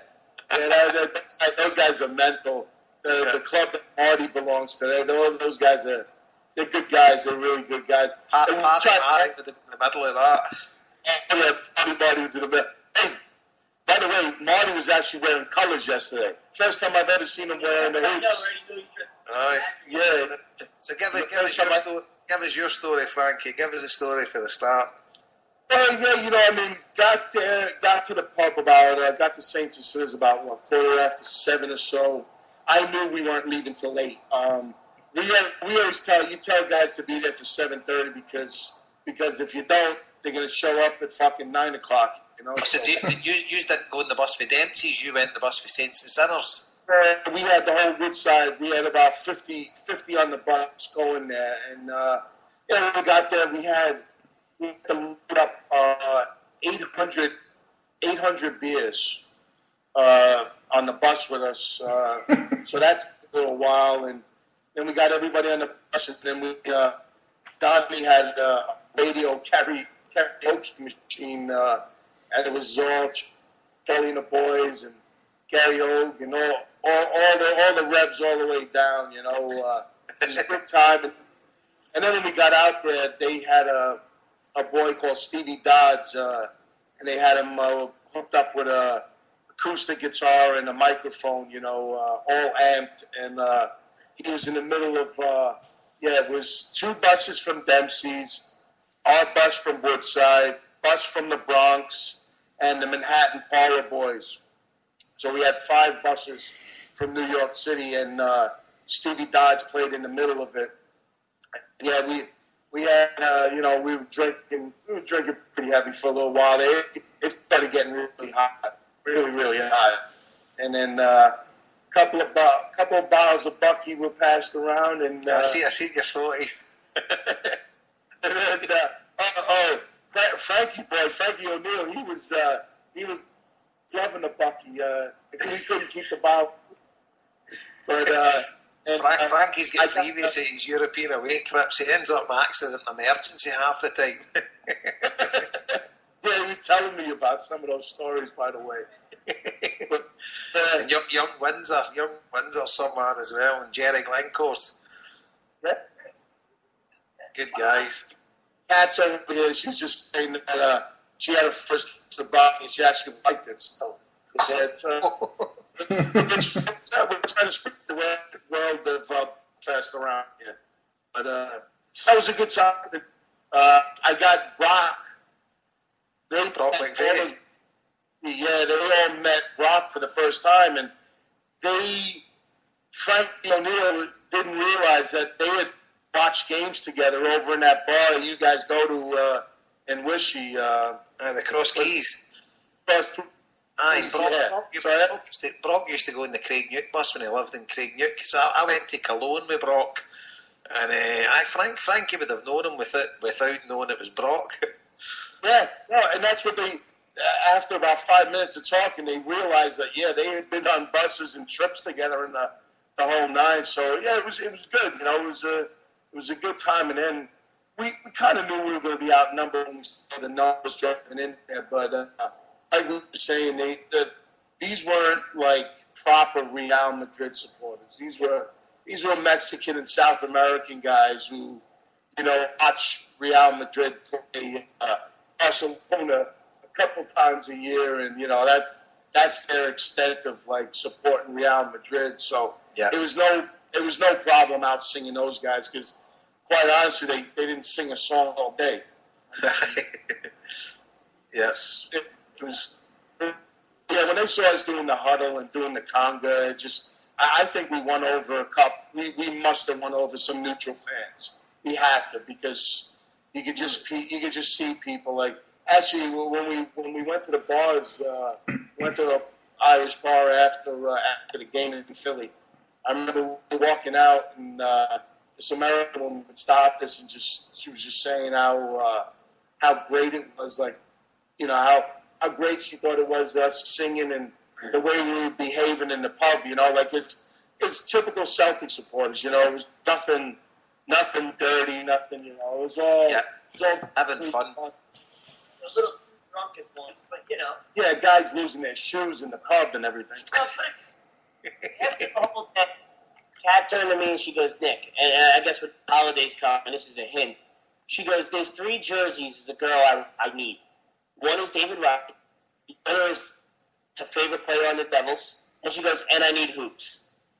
So, like, the girl who's tired of watching so much soccer in this household, she got kind of hooked on the atmosphere yesterday too. It's, you know, and she's been to Old Trafford. You know, she's you know, she always says we always sit in the wrong section. We need to sit in the Stretford end. But you know, she totally had a great time with the atmosphere, and that's someone who really has not much interest. You need to get over at Glasgow, mate.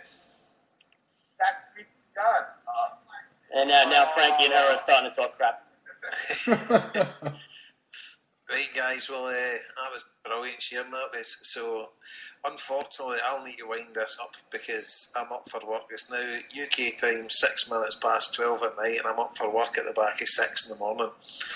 Jesus. So, that was great. Sorry, Nick, let you go. I'll wrap it up. I just said, you know, I'm trying to upload the Nicky, Capo Nicky Boy onto the Mets Boys Facebook page right now. So, that's all from me. I've got to watch for it. So, as I say, thanks for sharing that, guys. Yo, we're back. So that was Nicky and Frankie last night telling us their experiences for the Philly game, for the Real Madrid game with Philly. Apologies to anybody who's heard that before. One guy's just commented on Twitter. Covenants Land says, I don't even like Rounders, but I listen to Mets for the crack. The HomeBhoys live tonight for the first time, and it's a replay. So there you go. That's just your Donald Duck. So just when we're off there, before I get your Jason and Paul's thoughts on some stuff, we've actually been joined by Josh Gaffney for the Paradise Preview podcast. You there, Josh? What's the crack? Yeah, I'm here. Happy days, man. What was it you were calling up about? What you want to talk about, man? Well, not really that much, really. I just knew that no one was really calling in. Although I don't know if you've talked about the SPL YouTube channel yet. No, not yet, man. I haven't even seen it. To be fair, like. I was just wondering what your thoughts were on that. You know, sort of the SPL taking a more digital approach to football coverage rather than Sky and ESPN. Well, what I haven't, by all accounts, it was actually Nicky who was just talking there over in New York. He actually sent me a message the other day on Facebook saying this new channel was absolutely fantastic. Loved it, and I haven't actually checked it myself yet. So I'll hand that over to Paul or Jason, whoever's seen it or wants to talk about that. Hand it straight out to Paul. I've not seen it either. I've never even heard that. They've started. Well, the kind of crack is, Jason, and there is a new SPL YouTube channel with high definition highlights of the games. Quite, by all accounts, Nicky was saying on the Facebook thread that it was absolutely brilliant. It's really good highlights of the games, and I think they're up. Josh, I think they're up maybe a couple of hours after full-time whistles or something like that. Well, if you're outside of the UK, then you can basically watch them exactly when uploaded. But if you're inside the UK, the weekend highlights, you need to wait until 6 PM on Sunday. All right. But it is decent, and it's definitely offering a better service than Sports Scene.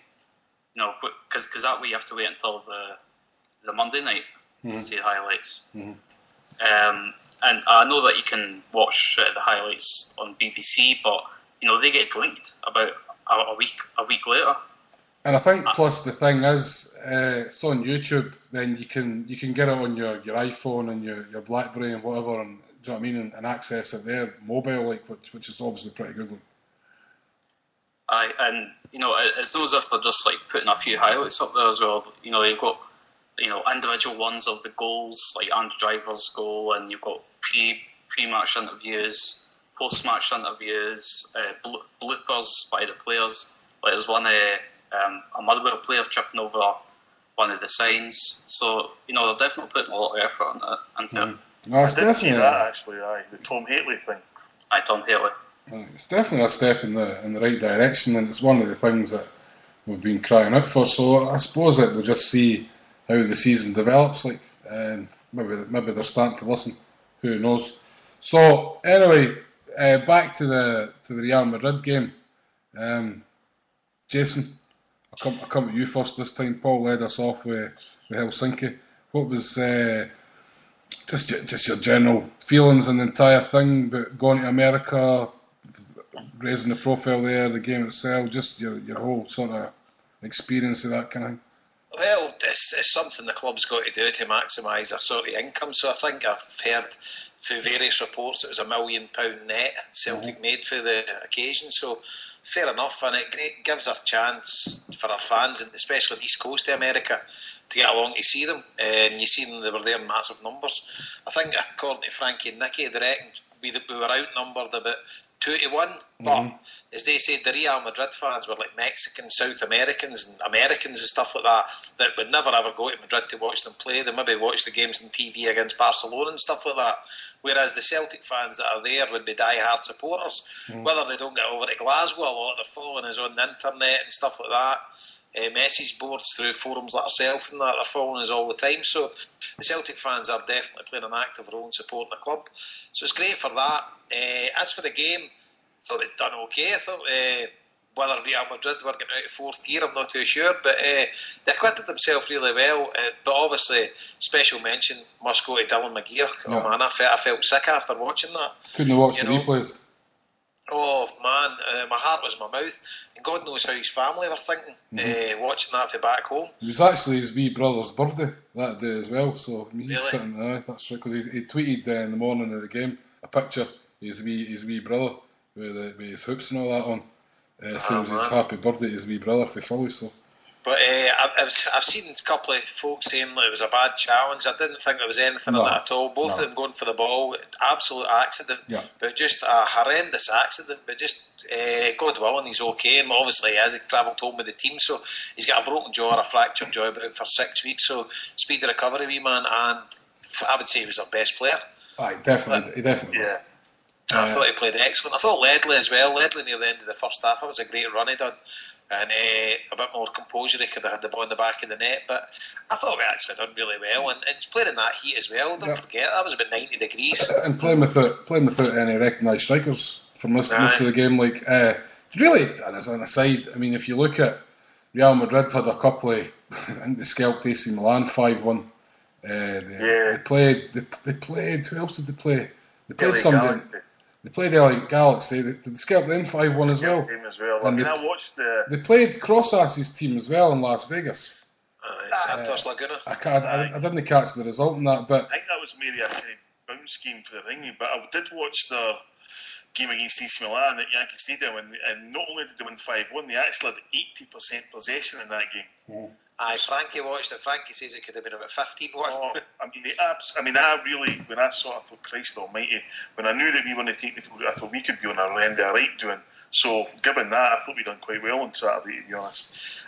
As we've spoken about before as well, Paul, it's a friendly. Who gives a damn? Do you know what I mean? No, I mean, you're right. I watched a couple of jars and all that, but certainly, I wasn't like, oh God, we've got to win this game or that. No. As you say, the money aspect, I have to say, I thought that any humiliation we could have maybe got would have been was tempered by the Sefco result earlier on. So I wasn't that really fussed. That is your only sort of thing watching these games. As long as we kind of look okay, because it's one thing building the brand right in America, but Paul, you live there. Americans like winners, right? Definitely. And to see Celtic getting scalped 5-0 or 6-0 for Real Madrid wouldn't have done us too many favours. All right, you can play the sort of thing on the fans and that and the carnival atmosphere, but you didn't want to be getting seen getting scalped when you go there every year. And just read you a wee thing I got on the Celtic app today, a wee comment from Neil Lennon,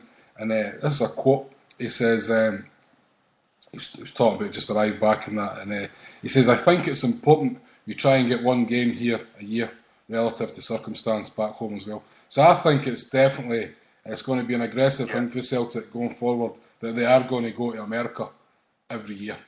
Yeah, I think that what you said there, Harper, about America loving a winner, they love a winner, but I tell you what they also love is an underdog. Mm-hmm. And they're in the city, the biggest American underdog, Rocky Balboa. Mm-hmm. The reason why that film was so successful because that's the American dream in that sporting scenario.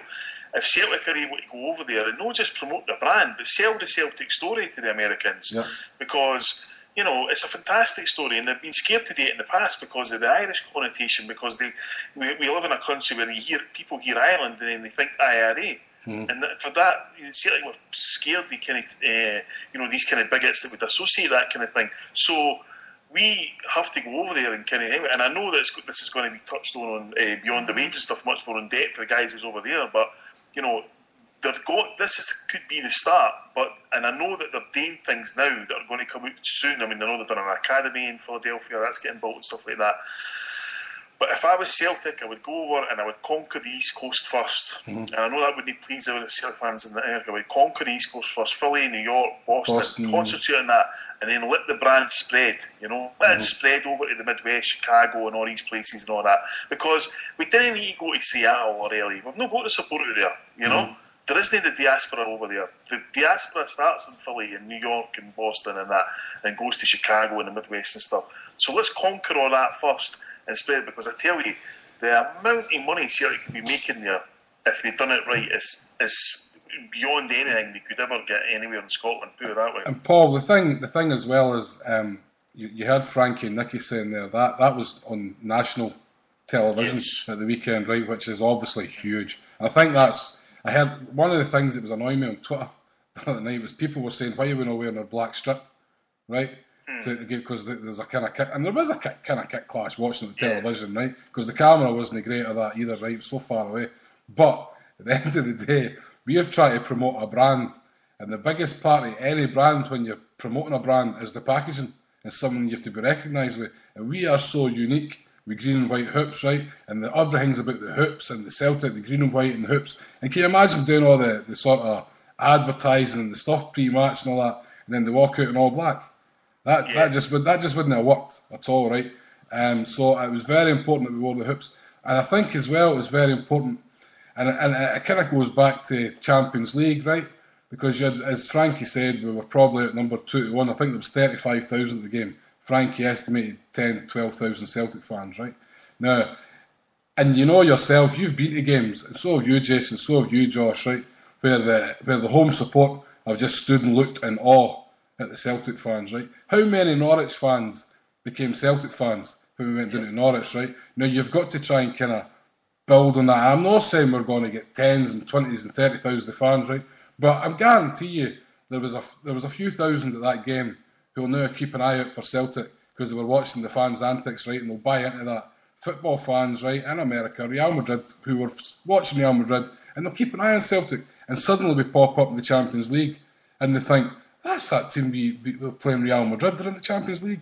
Do you know what I mean? And it all snowballs for there. Like, I'm not caring what anybody says. It's small things like that snowball into big things. Do you know what I mean? Jason, I know you maybe a wee bit more sceptical with this kind of stuff, but it's all about how you play it. Like, oh no, and definitely. I mean, you've got a point there. I mean, in Philadelphia, they've got a massive Irish through maybe third, fourth generation Irish. So loads of them will be first and foremost Philadelphia Eagles fans, Philadelphia Phillies fans, and follow the basketball team and stuff like that. But their fathers maybe, or their grandfathers maybe weren't into Celtic, maybe they're into hurling or something like that. But they'll go there and they'll see the Irish tricolours and stuff like that. Maybe they'll take an interest, and as you say, if you convert 100, 200 people, at one of the games, because Big Frankie's pretty sure that for a casual observer at the game that was just interested in football, apart from obviously the ability in the park with Real Madrid, their fans didn't offer anything. And then looking at the Celtic support, one thing I mentioned, I don't know if I said it there or it was offline, but Roy Keane wouldn't approve, is that they were enjoying themselves. But no, when you seen some of the YouTube videos of that Fado's pub and that before it, I mean, the place was absolutely bouncing. That's in my agenda for next year.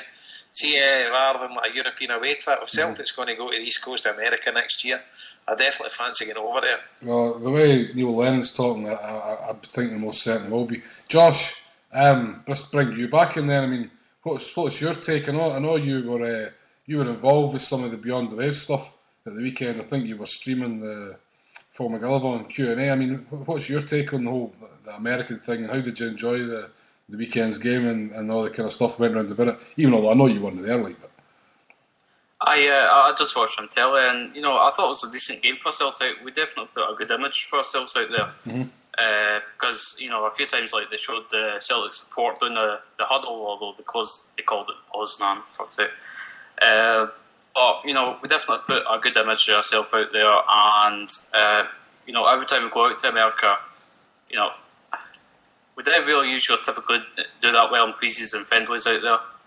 But I think if we can just kind of focus on a certain part of America, because I know previously they've jumped from coast to coast. I think as Jason says, you've got to concentrate on that New York, Philadelphia, Boston area. I know you've got like Chicago, kind of the Midwest, got a big Irish community, but you want somewhere. I mean, we look at Philadelphia, right? There was 5 full buses went for New York. Do you know what I mean? So you're not going to get you're going to get a few will fly. If the game's in Chicago, for example, you're going to get a few that will fly for New York and different places. But if you keep it that East Coast, it's accessible for a big community there. Like, do you know what I mean? And that's really, as Jason says, I think that's the bit we really have to target. Like, aye, well, it was Paul that said it, but sorry, I agree. Paul, I know. But definitely. If you're talking about Washington, Baltimore, Philadelphia, New York, or Boston, any one of those cities, you'll get the same amount of Celtic fans will travel. Mm-hmm. If I'm in charge of Celtic, how I would do it would be how Las Vegas has done. You know it's going to be around. You know roughly when the date's going to be, and the cities that Jason just mentioned there, have people know a year in advance. So that they can all plan their stuff around it. Make it like a sort of mini convention if you like, and then the team's going to play there, and you all head for there and all that kind of thing. And most importantly, advertise it. You have to advertise it properly. America, and I'm sure most Americans will agree, is an ADD country, right? Everything is tuned to 2 or 3 minute plugs. TV show, half an hour, there'll be 6 commercials in it. We're used to 1 for a half an hour commercial. That's how it, and you have to keep pumping that information. So if Celtic are going over there, they need to pump it into Fox Soccer, ESPN, all these kind of channels, and saying, look, Celtic are coming, you've got to come along, that kind of thing. Take the first team over like they did. I know there's a few exceptions, but take the first team over and just, do what you do. I mean, let's not forget the work the guys like Seamus and Graham put in. I mean, they're not doing that for favours, or for money or anything like that. They were doing that to try and give the Celtic support as great a weekend as possible. And so get out there and embrace these people. Everybody knows who the main guys are in different places. I mean, obviously, I was the main guy in the Bronx. I'll let Chaz do that now. But just go to them and see, like, what is the score here? Because Boston's different to New York, and New York's different to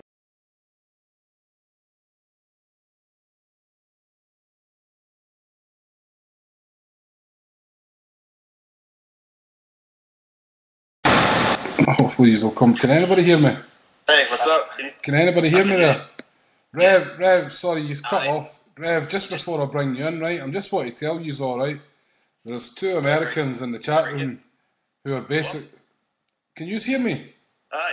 Right. Yeah. Just hang on, Rev. Just wait till I bring you in, right? There's basically 2 Americans in the chat room, right? John, who sometimes is in the Mets Boys combat buddy, who basically disagrees with everything we say. It's mental talk. Says people we've no clue about what actual Americans think about sport.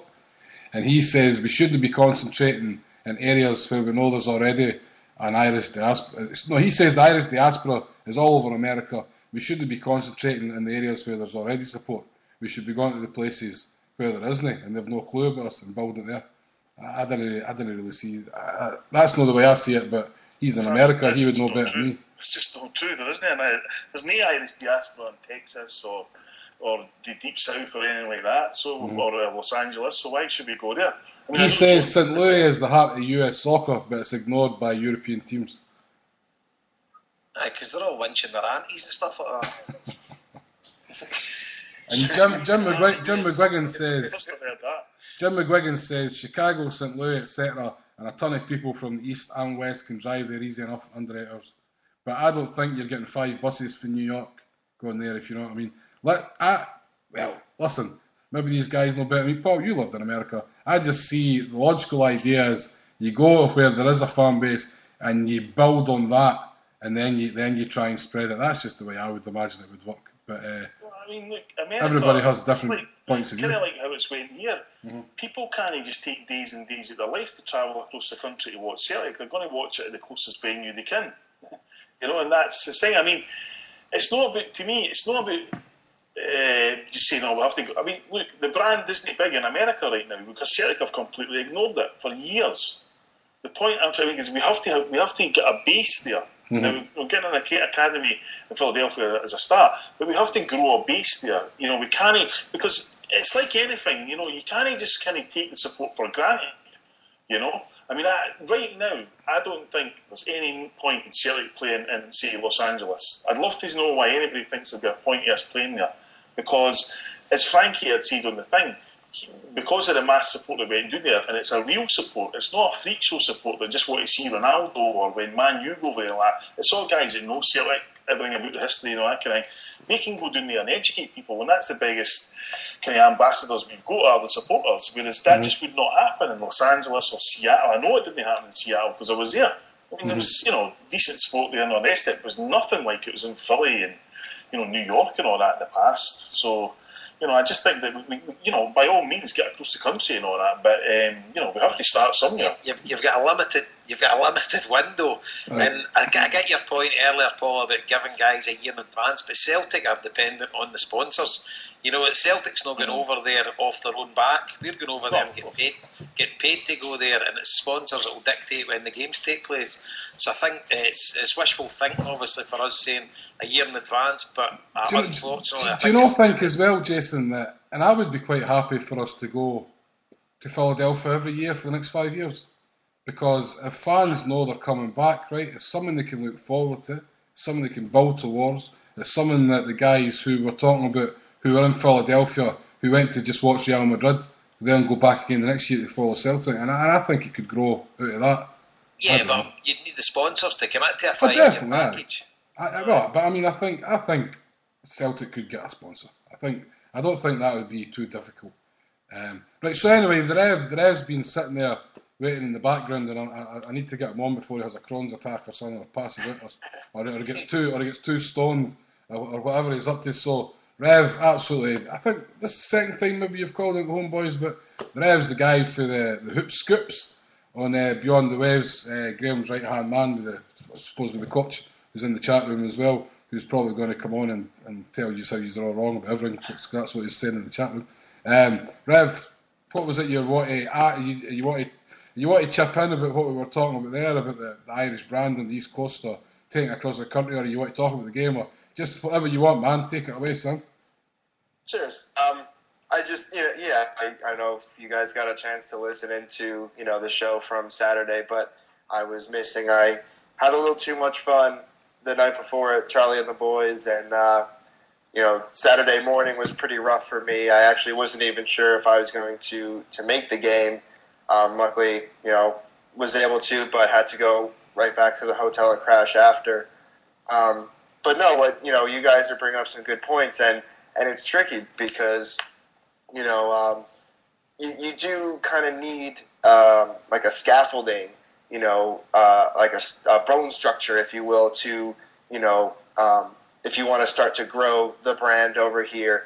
And you can't just really start, from the middle of nowhere. You need some sort of jumping off point. And, if you want to use the diaspora, yeah, that's probably your best bet.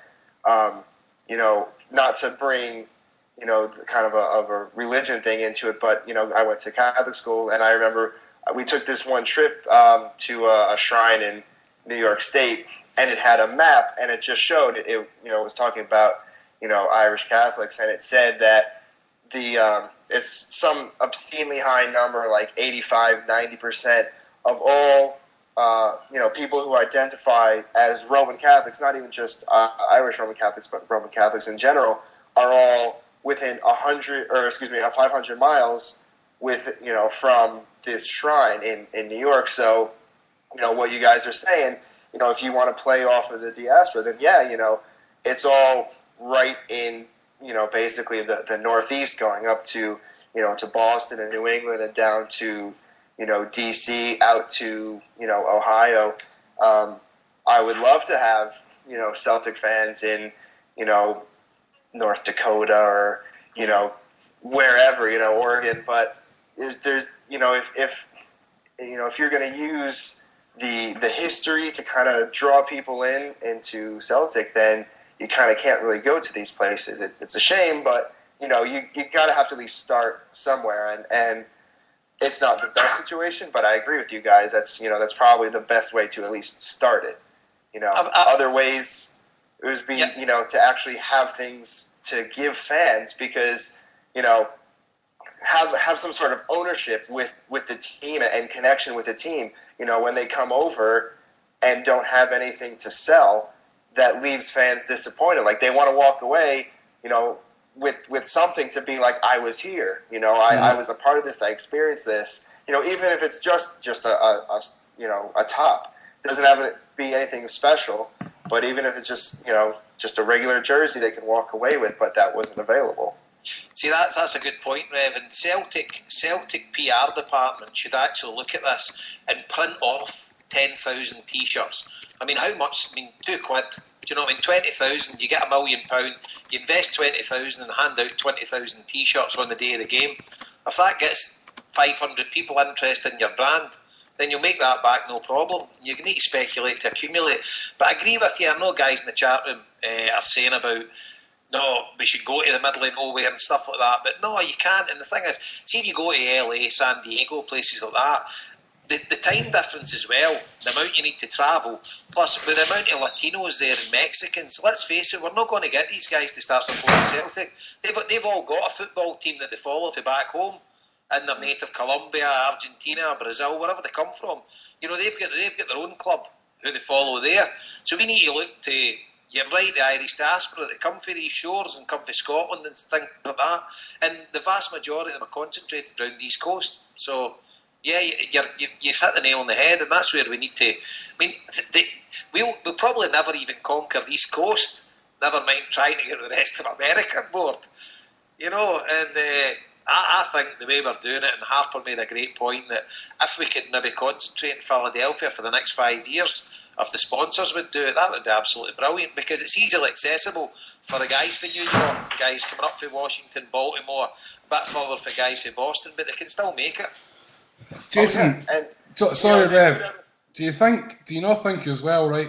Do you not think as well that this is going to be the thing? I think Celtic, a week into the season, we've done it last year. We're going to get this dispensation every year, right? Celtic are not going to go to the West Coast. They're not going to go on a flight. The East Coast, because we're not just talking about that. It's got to be something that's viable for the players as well, right? So the East Coast is the closest. Do you know what I mean? So if you're a week into the season, you're not want to go on a 6-hour flight, and then another 6-hour flight. Do you know what I mean? That's 12 hours changing planes and all that. it's bad enough they've got to go to London and then the East Coast. So that's a big part of it as well. Like, Rev. Oh yeah, no, that's without a doubt. I mean, I feel bad for guys like Squire, out on the West Coast. That I'm kind of spoiled here. I can drive 80 miles, not even an hour and a half, and go down and see them play. And guys who are on the other side of the country, 5-6 hour flight, and for them. So like I said, I feel bad for them, and I wish if it were possible, maybe if they were to play mid-July or something like that. I know, was it 2 years ago? They came, they did Philly, Boston, Toronto, and Seattle, but that's a bit much to ask of the players to do. Yeah, and I think the players can suffer from that when the season starts. Because I think what we've done here is going over and playing one game.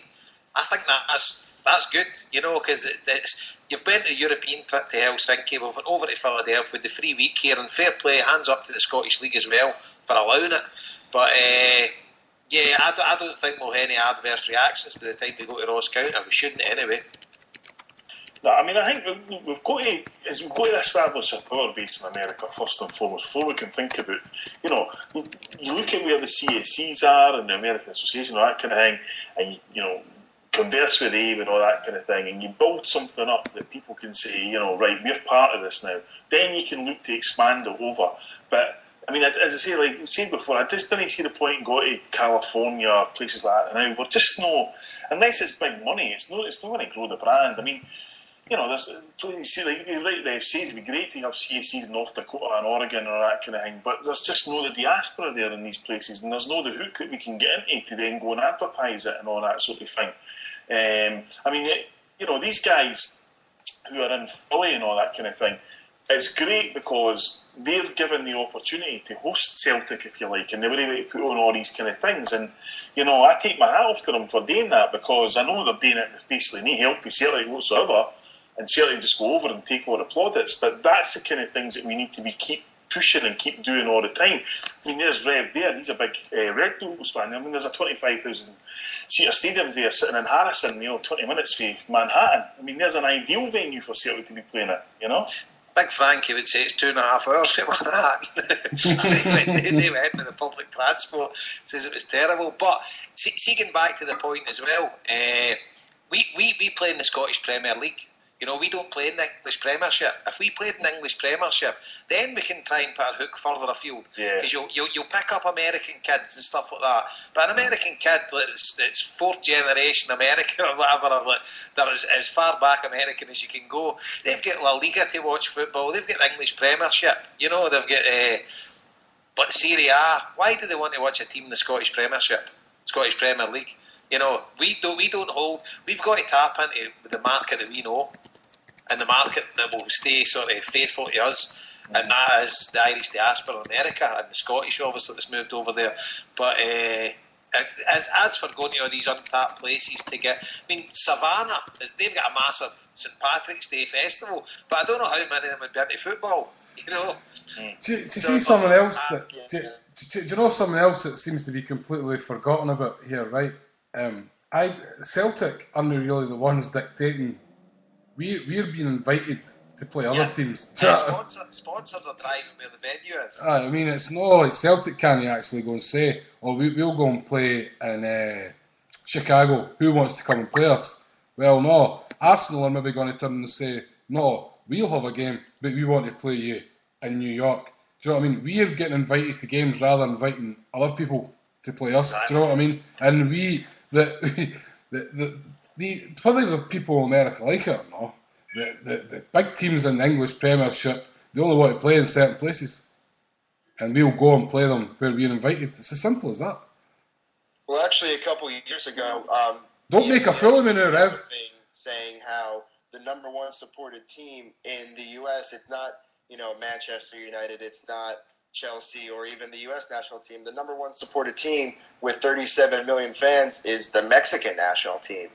So that's a tricky situation right there. Yeah. I was in the Los Angeles in 1998 during the World Cup, and when Mexico got knocked out, they shut down half the city. They were out rioting in the streets and everything. There was nothing. It was all over the news in LA, but you wouldn't have read anything about it back home in the UK. But they're football mental, the Mexicans and the South Americans. But I just think on the whole, the trip was a great success, and I loved watching the videos from it. Wish I was there. Right. Sorry, are you finished, Jason? Yeah. Right, because we've got another caller. Carluke Shamrock. So I'm actually I don't know. It's like a lottery wheel here. I don't know if it's going to be Richard or BJ Mack or one of the 14-year-olds that were going on about the Ramadan and all that. They had a podcast last week. They had the 17-year-old, 16-year-old, two 14-year-olds, and two of them couldn't mind their first game. Huh? Brilliant. That's some place to Carluke. I tell you, I hate to go there. That's the hard shop there. So who have we got? Hail, boss. It's Richard here. It's Richard. Happy days, man. This is the real boss. This is the real boss. This is the man, in fact. But just while we've got him here, right, we need to thank Richard. He's the man who built us the hailmedia.com, the new website. He does all your tech stuff. So, listen, he's the boss. Don't worry about that. There's some amount of crap for you in the emails, I can assure you. He's a hard taskmaster, that's for sure. The floor's yours, Richard. Take it away. Thanks very much, guys. Just a quick one, because it's fantastic to finally have a break to give you a buzz in and speak to you. I normally have to catch up with you, kind of a day or so later on. So it's brilliant to tune in and listen to you boys while TikTok's not on tonight. So what? You just come on to sook up? No, boss. Just obviously the chat there about the American part. And bang on with loads and loads of points, just to quickly pick up on some of them. I do agree it was a massive success, a brilliant thing to do. Team coped well as well. I think Paul's right with the advertising and building it up and really cranking up how we focus on it and how we grab those people. Totally agree with the fact that we do it in the areas that we know that we do have a base, because it's one of those things where if you go in and build within a circle you've already got, then you can work on widening the circle and you can push it out bit by bit by bit. That's what I think. I take on exactly what Jason was saying about the tie-in with commercial partners and so on. So it may well be that you only get 6 months notice rather than 12 months, but it's better than just a couple of weeks. The more you can get, the more focus, the more marketing and the more power that you can build up and really tick all the boxes for it. And the thing that Jason did mention there, which I completely agree with, was from a marketing aspect, is we daft things like t-shirts. In today's world, a t-shirt with a hashtag or a URL or anything at all, if it looks great, if it looks catchy, and you've gave that out to thousands or tens of thousands of people, they're not wearing that on the match. They're wearing it the next week, the next month. They're in the pub, they're at their work, they're at their barbecues. Hey, what's that, man? That's obviously, apologies, Rev, for that impersonation. And then they can tell the story. Well, actually, this was at a soccer match. This was so. Right, okay. And then they see it, and it's that repeat marketing.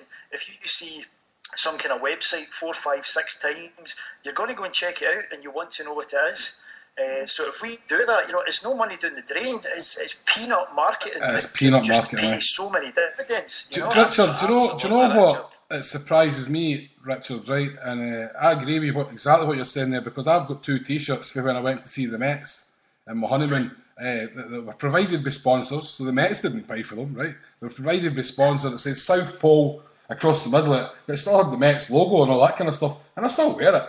I still put it on back for it, right? And it's exactly what you're saying. But do you know what my biggest surprise is? Why are Nike, right, who's a massive thing in America, Nike, why are they not doing more to promote Celtic and promote their jerseys? I mean, I can't believe Nike are they all over us, like.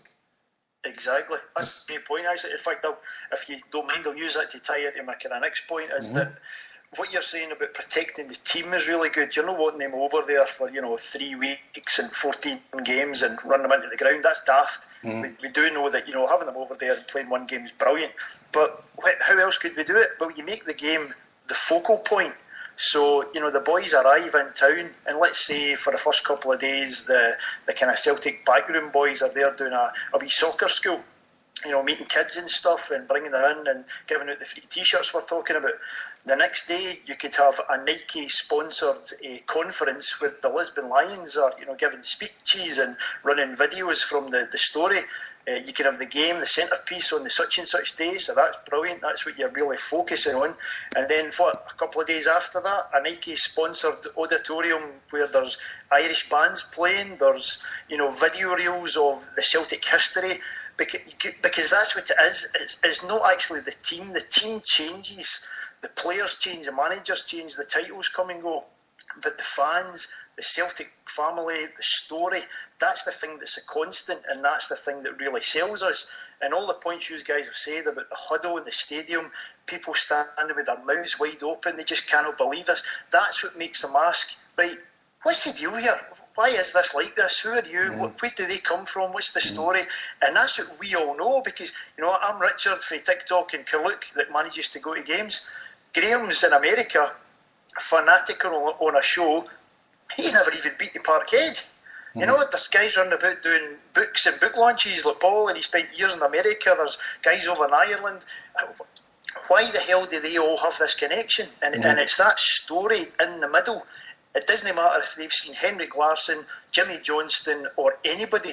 It's the story and that Celtic family link that makes us so goddamn special. And that's the thing we should be captivating on, and kind of driving it forward to build that circle bigger. See the thing here, right? And I'm following the chat room at the same time, right?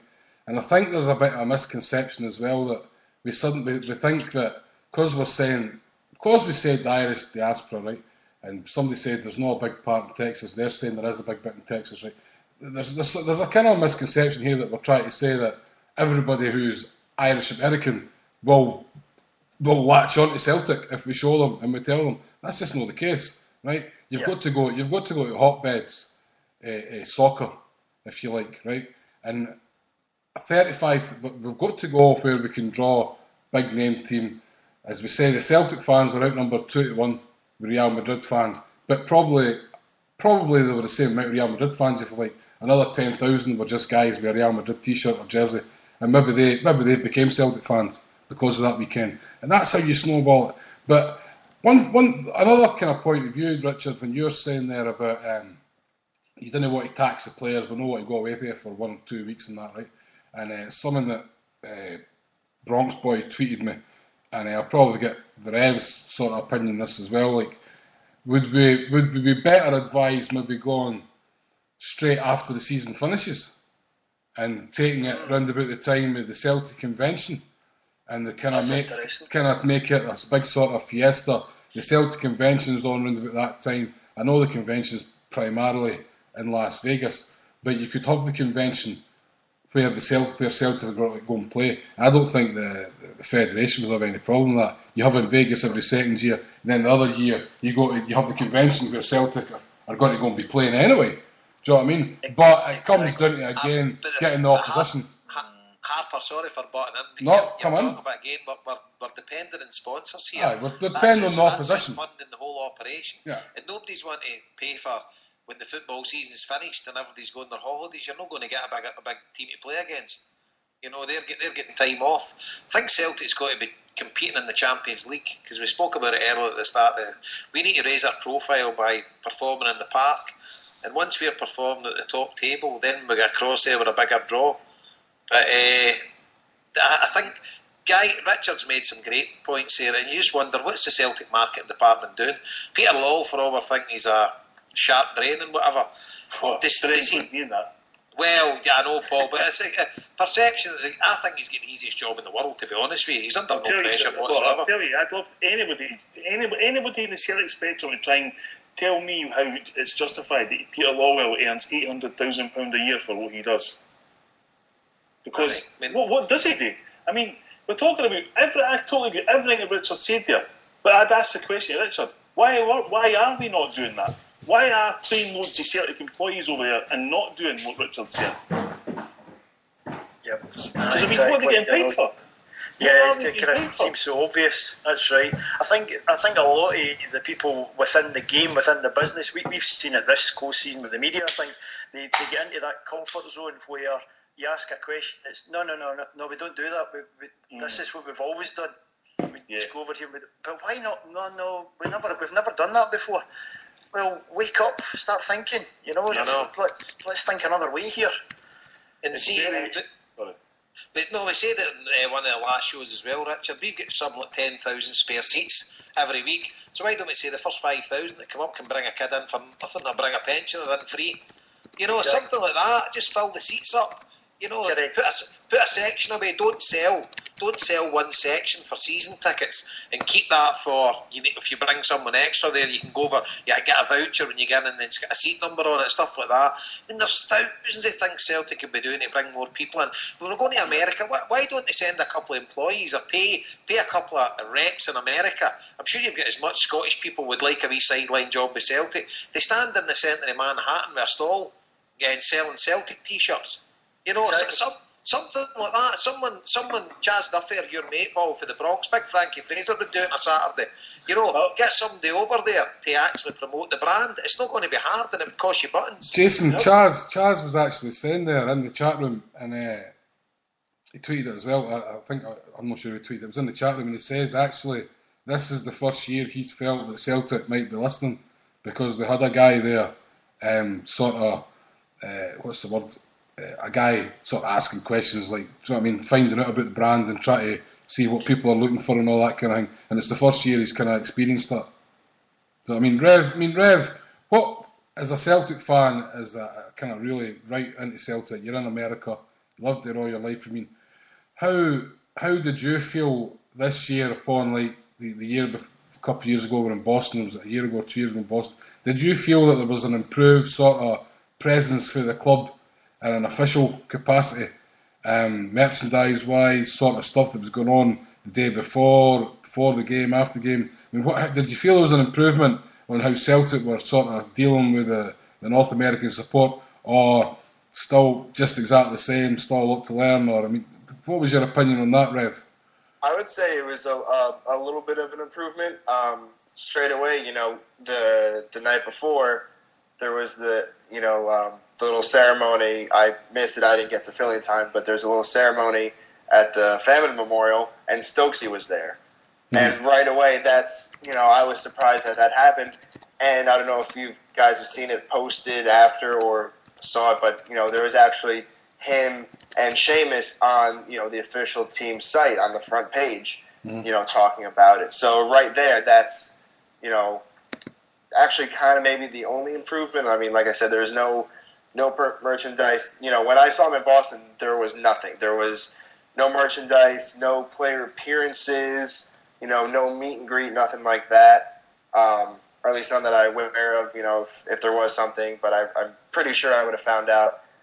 But yeah, this time, and it wasn't like Stokesy just, showed up, said something, stood on the sides or whatever, and then left. It looks like, he stayed around, took pictures with people, shook some hands, whatever, maybe did some autographs.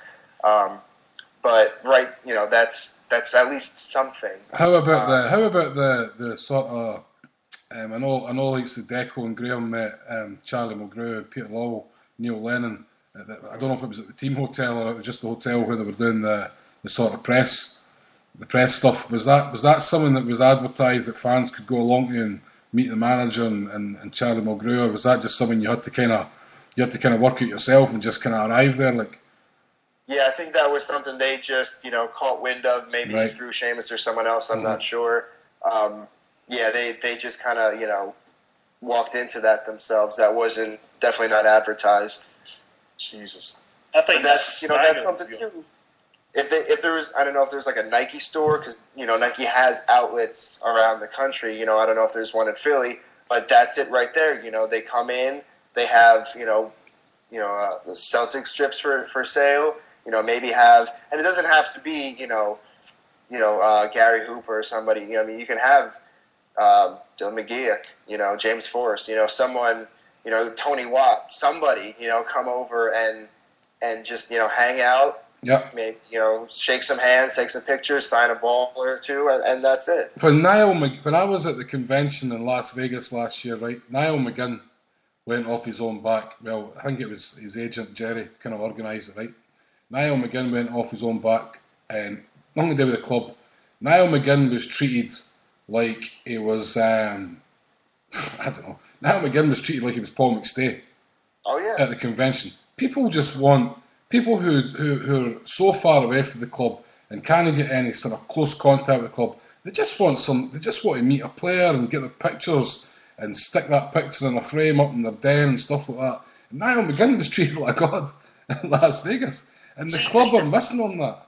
See the thing, Harper, as well, I think, signing for Celtic, that should be wrote into your contract. This should be the norm. This shouldn't be a rarity.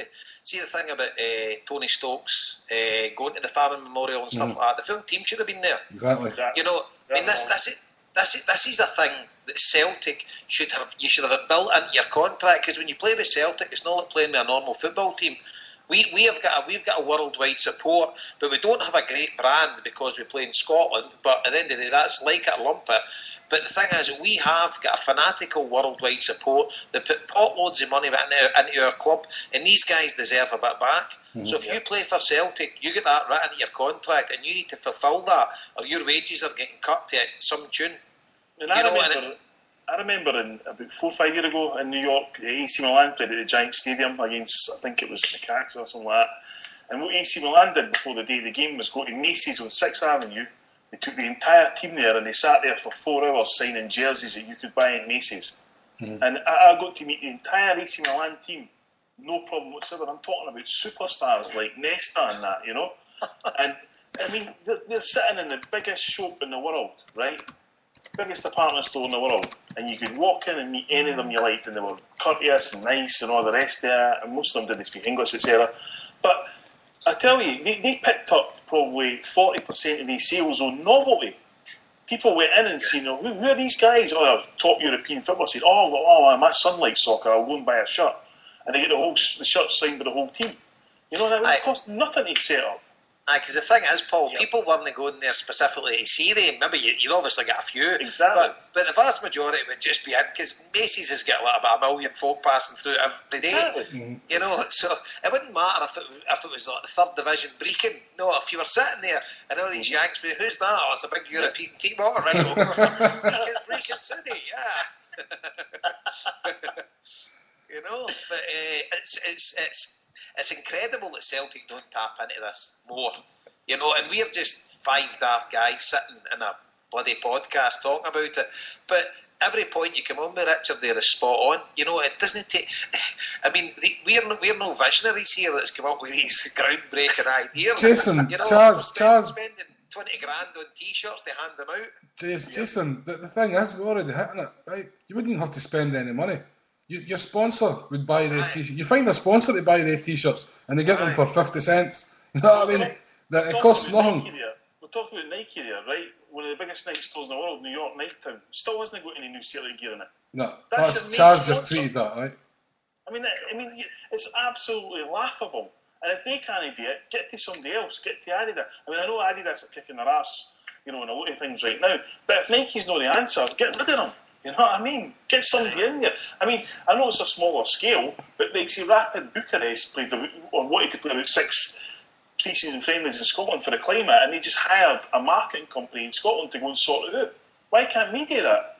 You know, there's money to be made.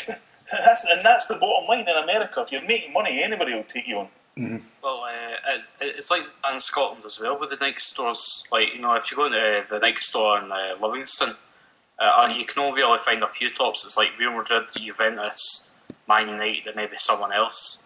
So maybe it's the issue that I've maybe got to sign a kind of contract deal to get our shirts in the American Nike stores. Yep, definitely. And it's all simple stuff. I mean, it's just what Jason was saying. It's no rocket science. This is simple stuff.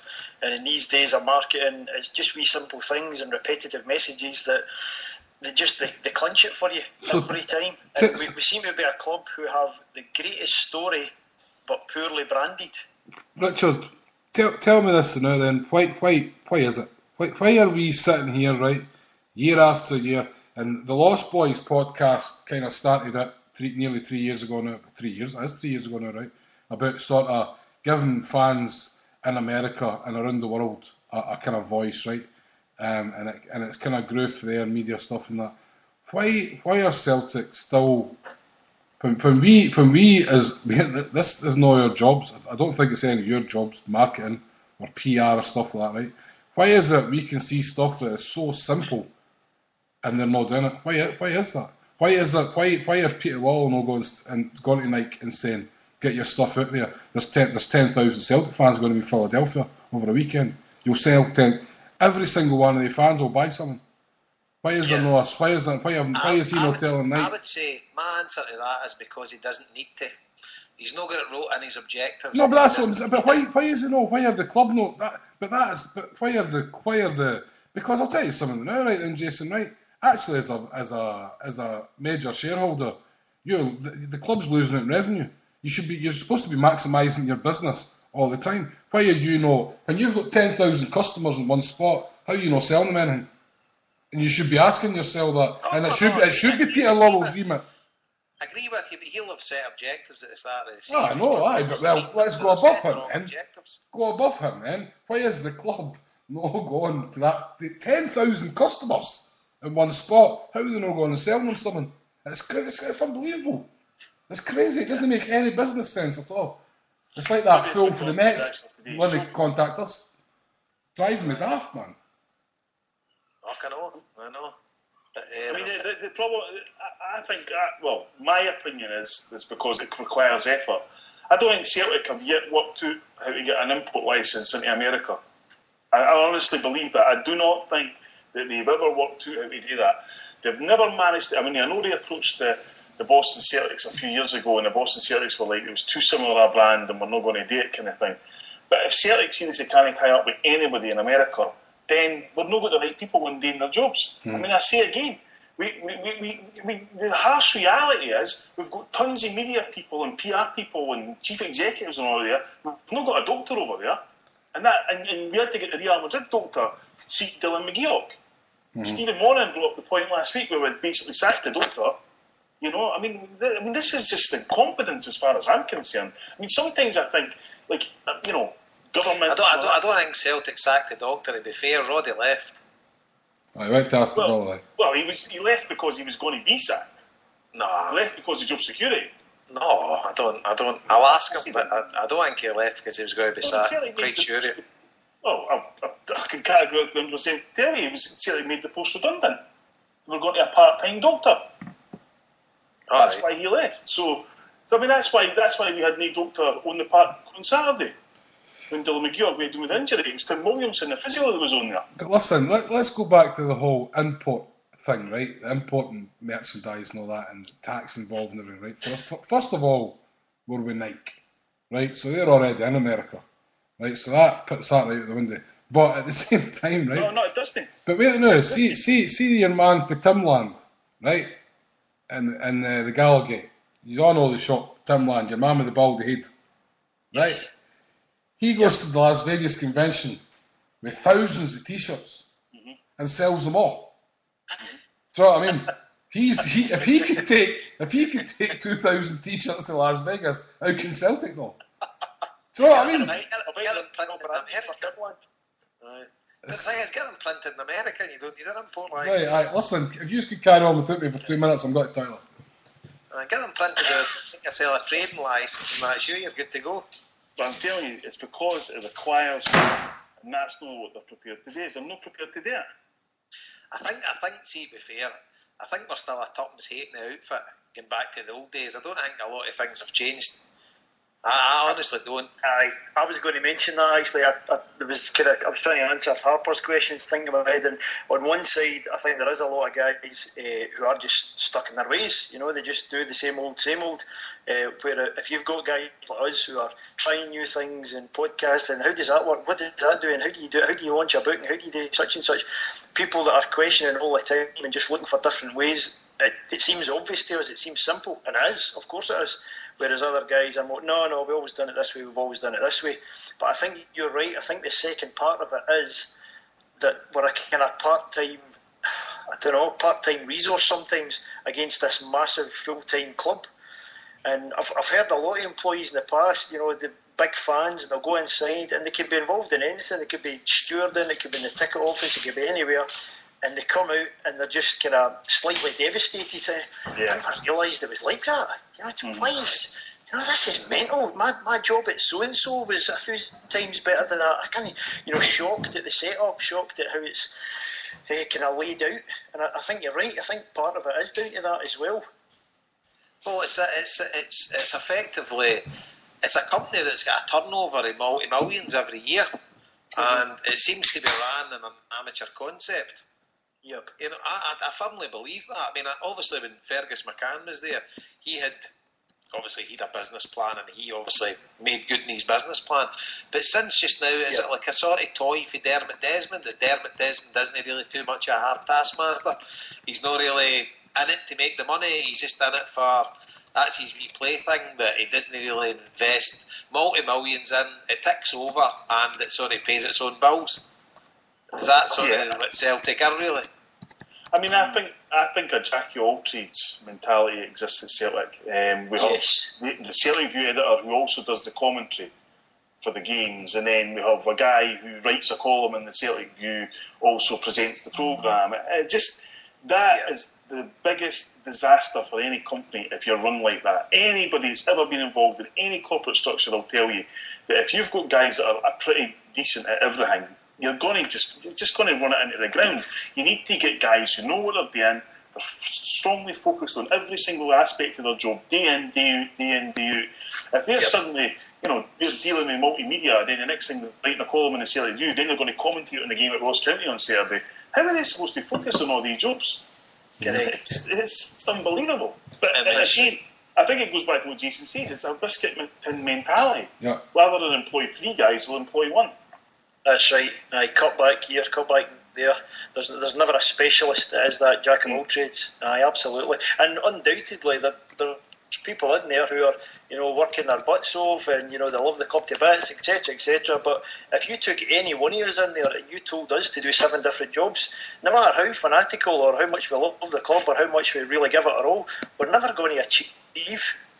Yeah, I know. The people in there, they're working.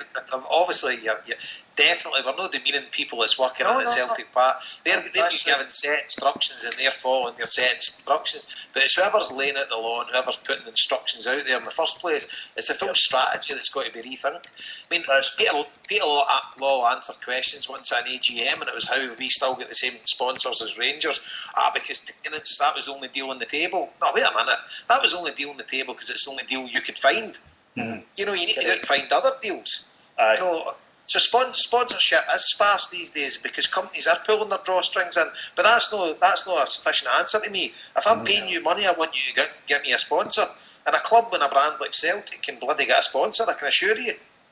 Listen, my final wee thing on the whole American thing, and the Celtic's attitude was summed up to me 2 years ago, and I've spoken about this loads of times, but I'll just bring it up again. I was at when the Neil Lennon got the job and Celtic went on this big PR thing to appease fans, and they done all these Q&As all over Scotland, and they came to Dublin when they had the big sort of the Irish Federation dance, right? And the Peter Lawwell, Neil Lennon, Andreas Hinkle, Josh Thompson, Paddy McCourt, Scott Brown, Rasmussen, they were all there, right? They had the Q&A. Myself and Joe asked a couple of questions. Joe asked, I can't remember what Joe asked. I asked Peter Lawwell directly. I was only just back from San Francisco. I says, did they realise the level, sort of how people were pissed off in America at the treatment they were getting officially for Celtic, just being ignored at the convention? Peter Lawwell says to me, no, he didn't realise until he'd just been on the phone that morning, just so happened to be, to Tam Donnelly, right? And he says to me, and I've promised Tam that if whatever we win this season, we will take to Las Vegas to the convention. What did we do? We got nothing. We got Niall McGinn off his own back.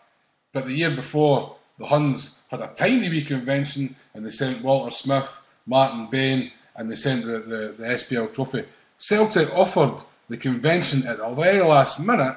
They could have the Scottish Cup if the Federation, paid for the insurance and the security of the Scottish Cup. I mean, that to me tells you everything about how they view the North American support when that is the biggest event every year, and they're basically kicking the guys in the teeth.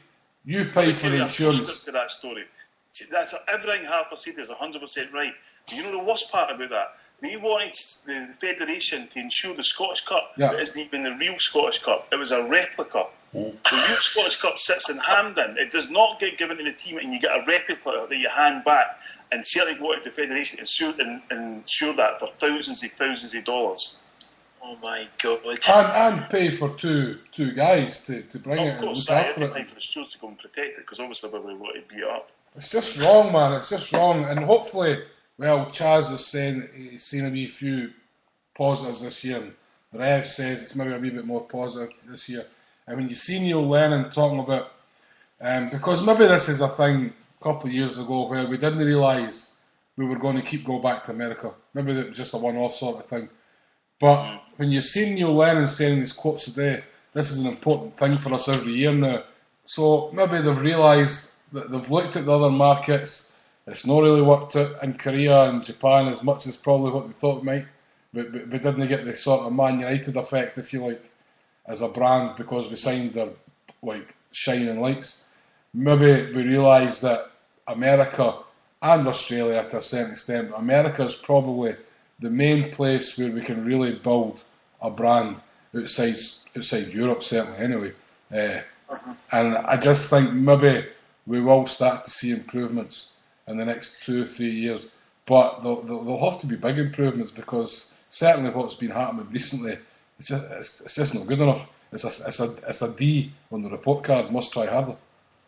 Yeah, did they actually really think by signing South Koreans and by signing Japanese people you were going to get the full of Japan supporting Celtic? I don't know if they thought the fall of Japan, but I think as big a star Nakamura is, and they got some YTS boy to decode the website of the Japanese.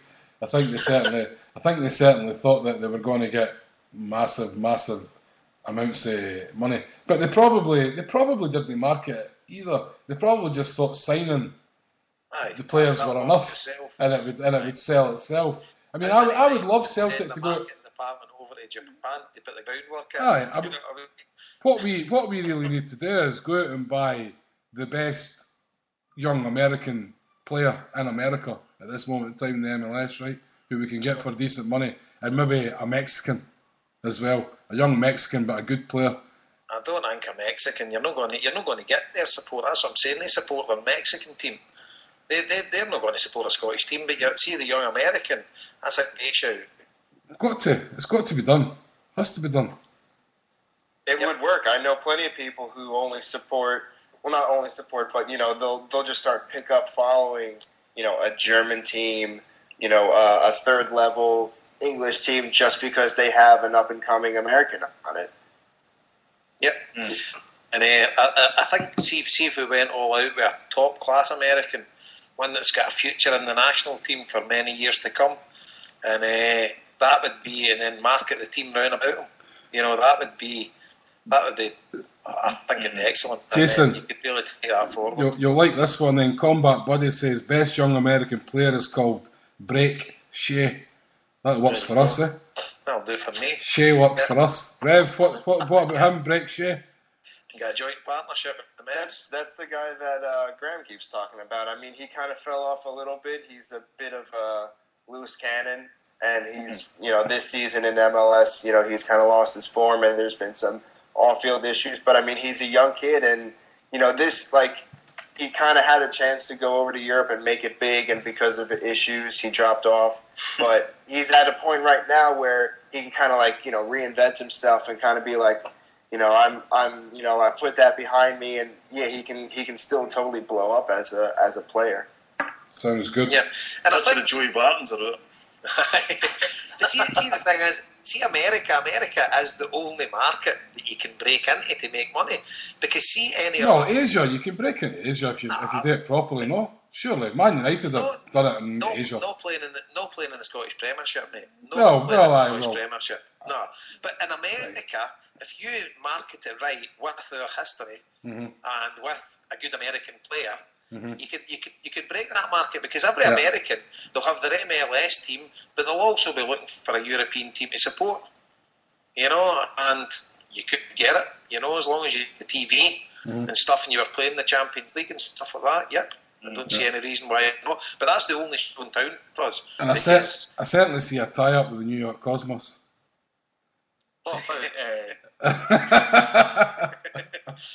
New York's green and white. Know what I mean? Listen, we're 2 hours. I'll leave that one alone. I thought, I'm only having a wee jibe, man. Listen, we're 2 hours 20 minutes in here, and it's actually been. I've really enjoyed that kind of debate about America, because I think it's something everybody's quite passionate about, and it's something we really want. It's something. It's funny, we're being critical to the club about it, but I hope they're listening, because it's something that we are passionate about, and we want to see the club get right. That's the thing. We really want to see them grow in America. We're all fans of American teams and all that sort of thing, different sports, baseball and NFL and stuff like that. We want to see Celtic grow its brand in America. We want to see it. So Celtic, just have a wee listen to what the fans are saying, both this side and the other side of the pond, and get it right. You know what I mean? Get it right. We've been talking about it for so long. I think that's the first thing. And the second is, because of the internet and social media, we all know all these guys over there now, and we know they're ready for this, So as Harper says, just do it. That's the Nike bloody slogan, for Christ's sake. Right, listen, I'm wrapping up the America talk. Is there anything, last words, any of you want to add? Then I'm going to have the wee quiz, and then that's us. We're finished for the night. Well, I want to have a wee rant. I want to have a wee rant about Thomas Cook as well. At the end.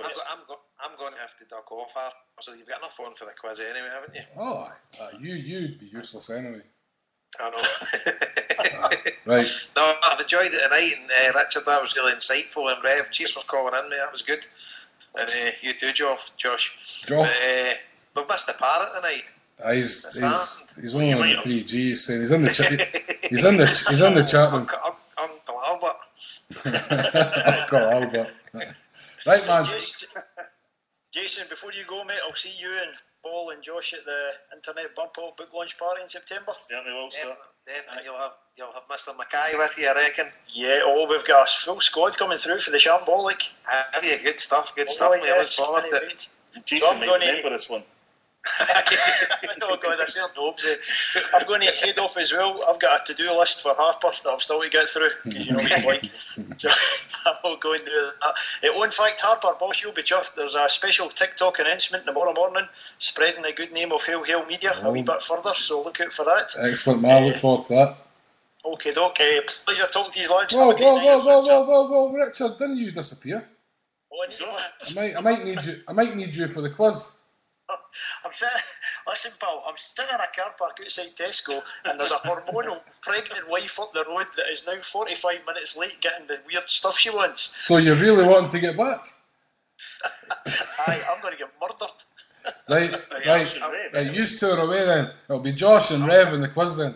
Right. I'll catch you later, guys. Right. See you later. Take it easy. Cheers, man. Cheers, Richard.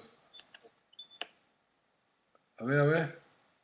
Right, so they're gone. Right, so I'm left with Paul, the Rev, and Josh. Now, Rev, Josh, do you want to play in the quiz against each other for the three playing for the Lost Boys books? Sure. Yep, no problem. Have you got them? No, I don't. What do you mean? No, you don't. That was the wrong answer, man. You should have said, "Of course I've got them, but I'll donate these PDFs to a friend." You fool. I don't have it in PDF. Aye, that's right. You're getting the hard questions anyway. Right, Josh, you called in first, so you want set of questions A or set of questions B? A. Right, question number 1. It's so simple, this. Apart from the first questions, and maybe we have, but the rest of them are easy, right? What squad number is Daryl Murphy? 27. Oh, fuck out. Right. I would never have known that in a million years. So that's 1 point. Rev, you were at the game at the weekend, so this should be easy for you, right? What squad number is Lucas Zauska? 24. Oof! 1 each? Tell you, I wouldn't have known. Paul, would you have known that? Nah. No right away, no chance. Nah, neither would I have. Like. Right, so, Josh, number 2. 5 questions, right? It's 1 each. Number 2 is a multiple choice. How many first team players have we used in the 3 competitive games this season? 16, 17 or 18? 18. 18. Can you believe that, Paul? 18 players we've used in 3 games already this season. Jesus. In first team competitive. I couldn't believe that when I seen that. I counted up. Right, so, Rev, you've actually got quite an easy one here. Name all 4 Celtic goal scorers this season. Alright. Sounds hard, but when you think about it, it's easy. We've only played 3 games. I'm going to go with Commons. Right. Hooper. Yeah. Mulgrew. Yeah. And Stokes. No, because Commons hasn't scored, has he? Or Commons did score, Scored against Aberdeen. It's 5, is it not? It's 5, actually, aye. So that's what I meant to say, 4 out of the 5. Because I gave him a multiple choice. It was meant to be 4 out of the 5. It was meant to be 4 out of the 5. And you've got it wrong anyway, because Stokes hasn't scored. So Stokes hasn't scored. No. Alright, sorry. The other one was Samaras. Ledley. Samaras and Ledley the other night. So, right, 2-1. Right, sorry, I mucked up the question a wee bit there. Right, so spelling round, Josh. Every week of the spelling round. Spell Rasmussen. Rassmussen. Say that again. Oh, you can't pause. No, say it again because I missed it. I honestly missed it. I had that in my mind and I forgot. R-U-S, did you say? S. No. He said Rassmussen. No, that's wrong. It's Rasmussen. Right, so wrong. Oh, Rev, this is your chance to equalise, man, right? Spell Matthews. Matthews. Oh, see, that was a wee. You didn't know if people get that double T. Do you know what I mean? That was the wee sort of. It was obviously easy, right? Josh, Rev, the next question is going to be the same for each of you. But Josh, you're getting it first, right? So you're getting a wee better chance here, right? Name one of 3 HomeBhoys songs I wrote and performed last season. And you get 1 point for naming it, and you get 2 points if you can sing a bit of one of them. And this just goes to show if you're a fan of the show. And if none of you get the answer, you can just fuck off. Nothing, Josh. 3 songs I wrote and sang on here with Joe accompanying me on the guitar. Wrote, so you can be part of the background. Or do you have to sing as well? Do you have to sing? No, like... No. I wrote all the words to these songs. He wrote the songs and he sang them as well with Joe. I was going to say a boy, but I know that he doesn't sing. No a boy or Worldwide Tim Parade. No the official releases for Joe McKenna. Just some nonsense that I sang. Nothing. Right. Rev, you've still. I thought you'd get 1, so you've got a choice of 3 here.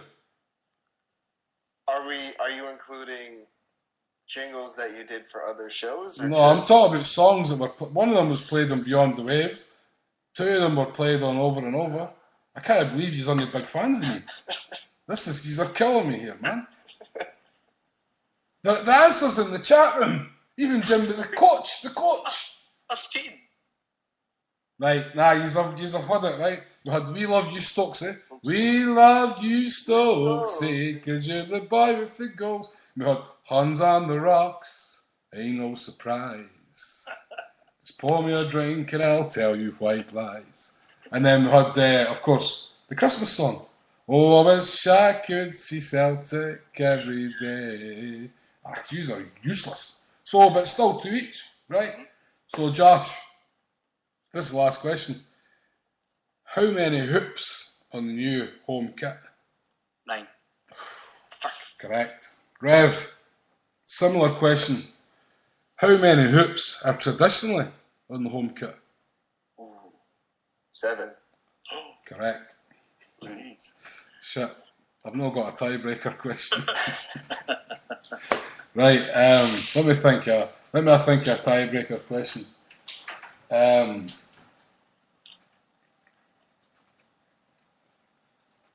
both of you guess the height of my wife, and whoever gets closest wins. She's just walked into the room. Josh, you first.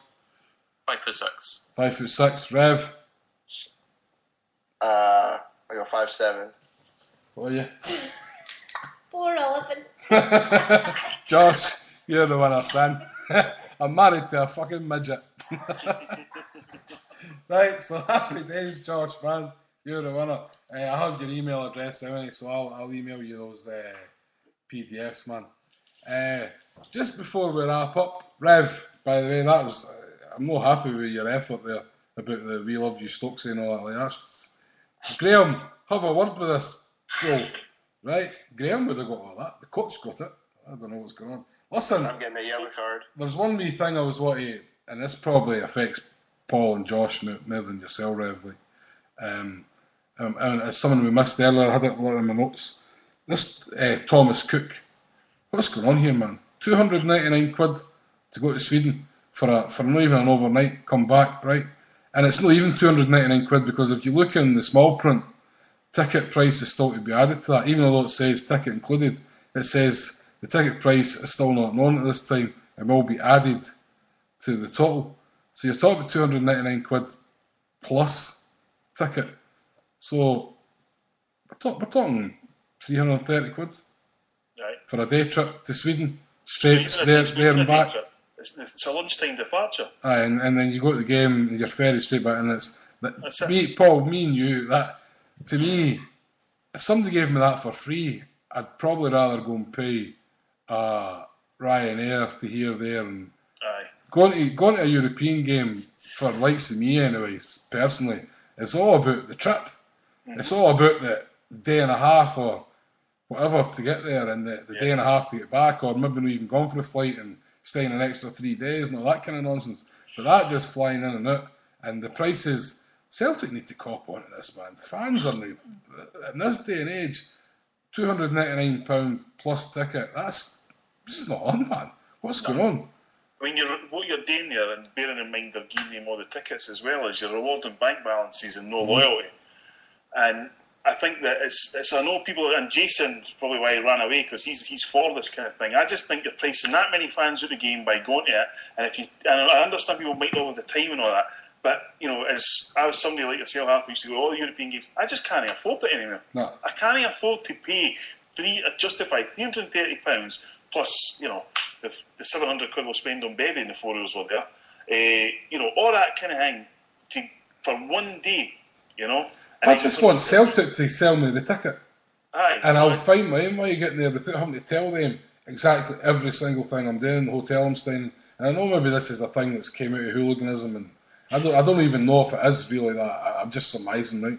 But I just give me my ticket, and I'll make my own way there. And I actually remember, it's funny because it's one of these things. Jim Devine, the Labour councillor, got to jail there this year for whatever it was happened. He used to drink in the pub when I had the pub, and when we were going to Celta Vigo, I just phoned him up in the day of the game. Do you know he was interviewed for the job when Peter Lawwell was right? And it was between him and Peter Lawwell who got the job, Jim Devine, and I just phoned him up and says, "Look, I'm going to the airport right now." He says, "Just nip into Celtic Park, give them my name, and I'll give you a ticket." And sure enough, went in, but a ticket handed like that. And it just shows you things are there. Do you know what I mean? So, Thomas Cook and all that bullshit, just give it to the fans that want to go. We know Celtic have good fans. We don't need to track them. We've not got hooligans. Just give the fans the tickets and we'll find their own way there. And stuff your overinflated Thomas Cook prices right up your arse. Again, it's one of these situations where Celtic sell it for a premium, they get the money in, and then they just allow the company to ride roughshod across the fans. I mean, it's the unacceptable face of capitalism. That's why you eat crap food at Celtic Park, because they take the money up front, they sell it to a company and sell you overpriced shite that gives you all sorts of diseases. And you're right, it's just not good enough. And we can't all. I was in America for years. I went right down the pecking order with tickets and all that. I'm happy with that. I'm happy for guys to get tickets before me because they deserve them. But give me the opportunity to go over there and take my chances and get a ticket. Didn't just hand them all over to somebody because they've got more money than me. or anybody else for that matter, because I mean, this is a club founded to feed and clothe the poor immigrant Irish in the East End of Glasgow, and now we're rewarding people because they've got more money. So guys who go everywhere, Maverick style, can't get a ticket for us. We're getting 600 tickets for Helsingborg, but somebody who's got 300 quid in their bank to spare can just go and take it. It's all wrong. All wrong. Josh? I definitely agree. Like, I know that Thomas Cook prices have been, kind of rip off for years. Like even before, I kind of go onto the internet scene. On the internet scene, I kind of heard that Thomas Cook was just a bit rip off. But I heard Paul there talking about the catering in Celtic Park being sold off and it not really being that well. Well, half time against Helsinki, I thought it was away at the toilet, but it seemed to be away for about 20 minutes. So I don't know if it was in there. Oh, accusations there, Paul. I'll tell you what was doing. I was queuing up for a drink because they never had any food left at half time. I tell you, an aside to that, talking about America, I brought an American over a game 3 years ago, and I asked him at the start, "You want a pie?" "No, I'm fine." And then about half an hour left of the game, he says, "I'll go down and get one of the pies now." I says, "You'll know, I'll be shut." And he could not get his head around the fact there was 60,000 people or whatever in the stadium, and they shut the kiosks for half time. It's utter madness, but you could go on here about it, really. Right, so that's us. We're over 2.5 hours in. I think that's us about to wrap up. Is there anything, any shout-outs you want to add? I'll come to you first, Rev. Is there anything you want to add before we wrap up, man? Well, I just first wanted to say, it's, going a little back before when you guys were having the America chat, and it's kind of, it's uplifting and kind of an honor for me to hear you guys, put effort in yourselves and passion in yourselves for us. Maybe it's, I guess, because a lot of us and stuff like that, but the fact that you want, the team... I just want a green card. I'll try to hook you up. The effort that you guys are putting in, that on our behalf, it's humbling. That you do that. But yeah, just real quick, I just want to. Oh Jesus! And everyone from Deco to the Cleveland Boys, they let me crash in their room when I was ill Friday night. But yeah, it was just great to put a lot of faces to names, and can't wait for just put a pause on meeting everyone, and then pick it up. Hopefully next summer somewhere else. Oh well, hopefully you'll be over in Scotland before that. That too. I mean, I just literally got applied for my passport last week, so that should be coming. Now it's just a money issue, really. Happy days. Cool. And listen, you come to Scotland or Ireland, it's only going to cost you flight only. You're not going to have to worry about hotels or any of that kind of stuff. I appreciate that. That's solid. I'm only working on the premise that when I come to New Jersey. Yeah, of course. Oh, right. Anything you want to add, Josh? Just glad to be on the show. Obviously, part of this preview will be out this week if Graham's able to turn up. I'll probably be out Thursday, and hopefully I'll meet a lot of listeners of the show at Paul Larkin's book launch. Happy days. Sorry, just calling back, buddy. John, quick shout out for my friend Jeff, who sadly passed. Everyone please raise a pint for my buddy, sadly passed at the age of 28. That is truly tragic, man. It's not even half an age, man, so I will raise a wee glass just now. Absolutely. Cheers to Jeff. Paul, any last wee thing you want to add before we just finish? the usual, buy the book. There's a handful of copies left on Lulu, hard copies, and then there'll be 20 at the launch. Launch has got about 5 species left. Anybody wants to get in touch, books available on Kindle or iPad or ebook for me, Kindle for the Kindle store, and hopefully I'll see you all at the book launch, and hopefully Josh will not turn up. And if you want one of those places at the book launch, the half a dozen that's left, you can get Paul on Twitter at Paul Larkin 74, or email us at homeboys@gmail.com, and I'll make sure Paul gets that email. Just to finish up then, thanks to everybody who's called in tonight. You make the show. The guys in the chat room, we have disagreements and that, but don't ever think for a minute that it's we all disagree with each other, but we're all for the same cause. Don't ever think anything's malicious to anybody, because everybody's welcome in this show. Everybody's opinion is valued, and mine's is probably the worst out of them all. So don't ever think for a minute I think that I know better than anybody else, because I know I don't. Contact homeboys@gmail.com, Twitter @homeboys, hailhailmedia.com, @hailhailmedia on Twitter. You know the drill by now, but brilliant. I really enjoyed that tonight. Good crack. We'll see you next Monday. Happy days. Call in and disagree. Let's go, man. Oh, and just last wee thing. I'm going to be playing out with this all season until Joe comes up with another song, right? I don't know. Shift the Shooks has sent Paul. I don't know, just to read this, Paul, before I go out with the song. Shift the Shooks sent a message. All right, mate. I sent Paul a message last week for 4 tickets. Could you ask if he got it? I didn't. No. No, he never. But if he gets in touch with me on Twitter, there's no problem, Davey. I won't serve Davy's not on Twitter, I don't think. Oh, of course not. Just get him to email the homeboys at gmail.com and you can follow the names. But Davy's solid, no problem at all. Shift the Shooks. You're in your 4 tickets. Just email me homeboys@gmail.com and I'll forward that on to Paul and you'll be sorted out with that. Tommy in Glasgow. Hi, bro. Sorry about that. I would have called earlier, but it was a joy listening. Good stuff, Mochara. He was losing his connection. So, no, that's us. Just going to be playing it for the season, I think. We're going to play it with this every week. We've got a new intro that kind of adapts every week, but we're going to play it with this charity single every week until everybody's bought it. It's Joe's song, A Boy.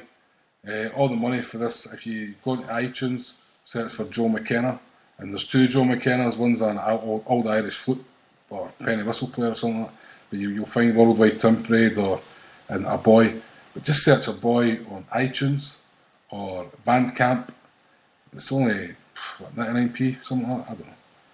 It's all going to charity, York Hill Sick Kids Hospital. So playing it with this tonight, Joe McKenna, A Boy. Get it bought. If you've not bought it already, it's only 99 pence.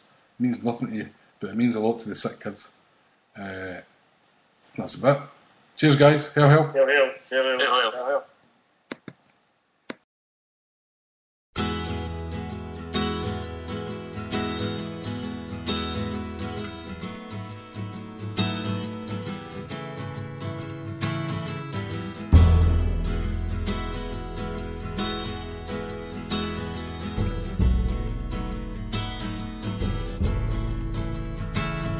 Cold grey morn on a Glasgow street, a young boy in torn clothing has a ball at his feet.